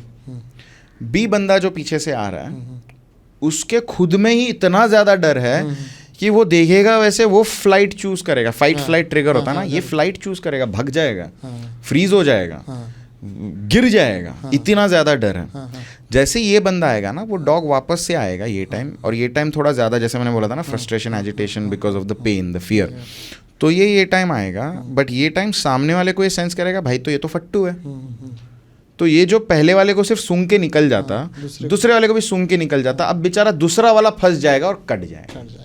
यही समाज में होता है कि डॉग्स हर बार नहीं, एक दूसरा ये भी है why dogs do it, but बहुत से बार यही होता है कि they are constantly coming under lot of abuse, lot of hate, lot of पहले उसने मारा होगा तो फिर दूसरे को और वो कहीं पे भी ये नहीं सोच के कर रहा है यार मैं इस इंसान का इस इंसान पे बदला ले रहा हूँ. It's just an instinctual thing. Before this person reacts, let me react. और because he has reacted in a more fearful way, I have a little more confidence कि मैं इसको धर लूँ. इसका एक और सिनेरियो क्या है, जब डॉग आके अटैक करते हैं, या अटैक नहीं करते बट वो बाइट कर लेते हैं. जब आप भाग रहे हो ना डॉग को देख के, तो बहुत से डॉग्स ना बहुत एक्साइटेड रहते हैं, एक्साइटमेंट में भाग के आते हैं. और जब सामने, हाँ मतलब वो आया एक्साइटमेंट में मिलने, लेकिन बहुत ज़्यादा एक्साइटमेंट है, सामने वाला जो इंसान था वो डर जाता है. वो डर जाता है, चौंक जाता है, भागने की कोशिश करता है, या फिर बहुत ज़्यादा he gives a response, startle. एक इंसान रहेगा तो क्या बोलेगा, दो बच्चे खेलते आए, तीसरे बच्चे के बाद तो बोलेगा अरे शांत हो जाना. डॉग कैसा बोलेगा, शांत हो जा. एक हर्डिंग इंस्टिंक्ट होता है, एक करेक्टिंग इंस्टिंक्ट होता है, वो करेक्ट दांत से कर लेता है, फिर हम उसे अग्रेसिव मान लेते हैं. और तीसरा बेसिक इंस्टिंक्ट होता है चेजिंग का. बहुत ज़्यादा एनर्जी बन चुकी है, बहुत ओवर फीडिंग हो गया है मेरे साथ और रिलीज नहीं कर पा रहा हूँ, तो गाड़ियों को चेस कर रहे हैं. क्योंकि अब गाय भैंस बकरियाँ तो नहीं मिल रही है, तो गाड़ियाँ चक्के चल रहे हैं, मूवमेंट हो रहा है, टेरिटरी से जा रहा है, तो मैं चेस कर लेता हूँ. राइट. तो बहुत से बार फियर होता है, उसके अलावा एक्साइटमेंट होता है. राइट. और ये होता है बिकॉज ऑफ इरेगुलर फीडिंग या ओवर फीडिंग या बिल्कुल खाना नहीं मिलना. ये तीनों रीज़न के वजह से डॉग में ये एक्सेस एनर्जी वाले प्रॉब्लम्स आ सकते हैं. सो जैसे अब ये 3 पॉइंट्स मैंने बताया, मतलब इन चीज़ों के वजह से अंडर फीडिंग या ओवर फीडिंग या फिर इरेगुलर फीडिंग की वजह से होता है. That's where this new rules have come कि हम एक फीडिंग स्पॉट बनाएं और फीडिंग टाइमिंग्स बनाएं. इसीलिए जो ये रैंडम आपने जैसे स्टार्ट किया ना, चाय बिस्किट, मतलब चाय बिस्किट खाते तो हम भी बिस्किट डाल दिए, घर में खाना बचा है तो डॉग को ला के डाल दिया, ये कर दिया, वो हमें करना नहीं चाहिए ideally. And what we need to do is, अगर हम एक फीडर है, हम एक रेस्क्यूअर है, तो हमें टाइमिंग्स ऐसे डिसाइड करना है कि जहाँ पे ह्यूमन ट्रैफिक फ्लो कम हो, and eight the same time area ऐसा डिसाइड करना है जहाँ पे ह्यूमन मूवमेंट कम हो। यहाँ पे अगर एक ह्यूमन इंडिविजुअल लेवल पे नहीं कर पाता, क्योंकि अगर एक सोसाइटी में हो रहा है, गेटेड कम्युनिटी में हो रहा है, तो the society, the committee becomes responsible to do this. अगर कमिटी लैक कर रही है चीज़ करने में या अदर चीज़ों में, अलग चीज़ों में ऑक्यूपाइड है, तो कमिटी क्या कर सकते हैं, सब कमिटी बना सकते हैं, which becomes an animal welfare committee for that society. और उसमें फिर आप जैसे कमिटी बनते हैं ना, तो 2 फीडर्स, 2 पेट लवर्स, 2 न्यूट्रल लोग, 2 कमिटी के लोग, ऐसे करके वो फॉर्म हो सकती है कमिटी। एंड फिर एक डिसीजन लिया जा सकता है कि आप कहाँ कहाँ ये अपॉइंट करो feeding spots based on the area, the locality. अगर दिक्कतें आते हैं तो आप आपके लोकल एनिमल वेलफेयर ऑफिसर्स या बिहेवियरिस्ट की मदद ले सकते हो, and then from there you work on solving this issue. But ये 2 चीज़ें अगर हम कर ले, फीडिंग स्पॉट और feeding time, along with obviously vaccination and sterilisation, then a lot of this things can work out easily. And feeding करते हुए excitement नहीं क्रिएट करना है, हाइप क्रिएट नहीं करना है डॉग्स के साथ, शांति से जाके शांति से करके आना है, क्योंकि फीडिंग करते हुए डॉग्स में वो प्रोटेक्टिवनेस और एक्साइटमेंट की वजह से प्रोटेक्टिवनेस आ सकता है, वो चेज हो सकता है फूड को लेके। तो आपको एक रोबोट की तरह जाके, मैं क्यों बोल रहा हूँ ये, मुझे लोगों से दिक्कत नहीं है, लेकिन मैं बोल रहा हूँ कि हम सारे एक साथ समाज में रह रहे हैं, तो हमें सबका सोच के काम करना है। और अगर हम सामने वाला का भी सोचेंगे ना, तो आप सोचो हम सामने वाले को ओपन अप कर देंगे कि अरे यार ये हमारे लिए सोच रहा है, ठीक है, we are not working for dogs, we are working for you. ये नैरेटिव रखेंगे ना, तो बहुत से लोग जो डर के वजह से गुस्सा क्रिएट करते हैं और किसी और का ईगो इनके ईगो से क्लैश होता है और उन दोनों के झगड़े में डॉग पीसता है, वो पीसना कम होगा और फिर ये जो कॉन्फ्लिक्ट्स है वो थोड़े थोड़े रिजॉल्व होने लगेंगे, राइट। थैंक यू आकाश जी, जिस तरीके से आपने डॉग ट्रेनिंग की जगह ह्यूमन ट्रेनिंग को एम्फेसिस ज़्यादा किया, क्योंकि डॉग को तो मुझे नहीं लगता आप ट्रेन करके बदल सकते हैं, हमें ही डॉग को समझना पड़ेगा, जो आपने समझाया as a person, individual as well as society, कैसे डॉग को हमें समझना है और कैसे कंपेनियन बनाना है, ये आपने बहुत अच्छी तरह समझा। आई होप इससे बहुत सारे लोगों को फ़ायदा होगा, how to interact with dog. Thank you very much. Thank you so much for having me. It was a pleasure. Thank you.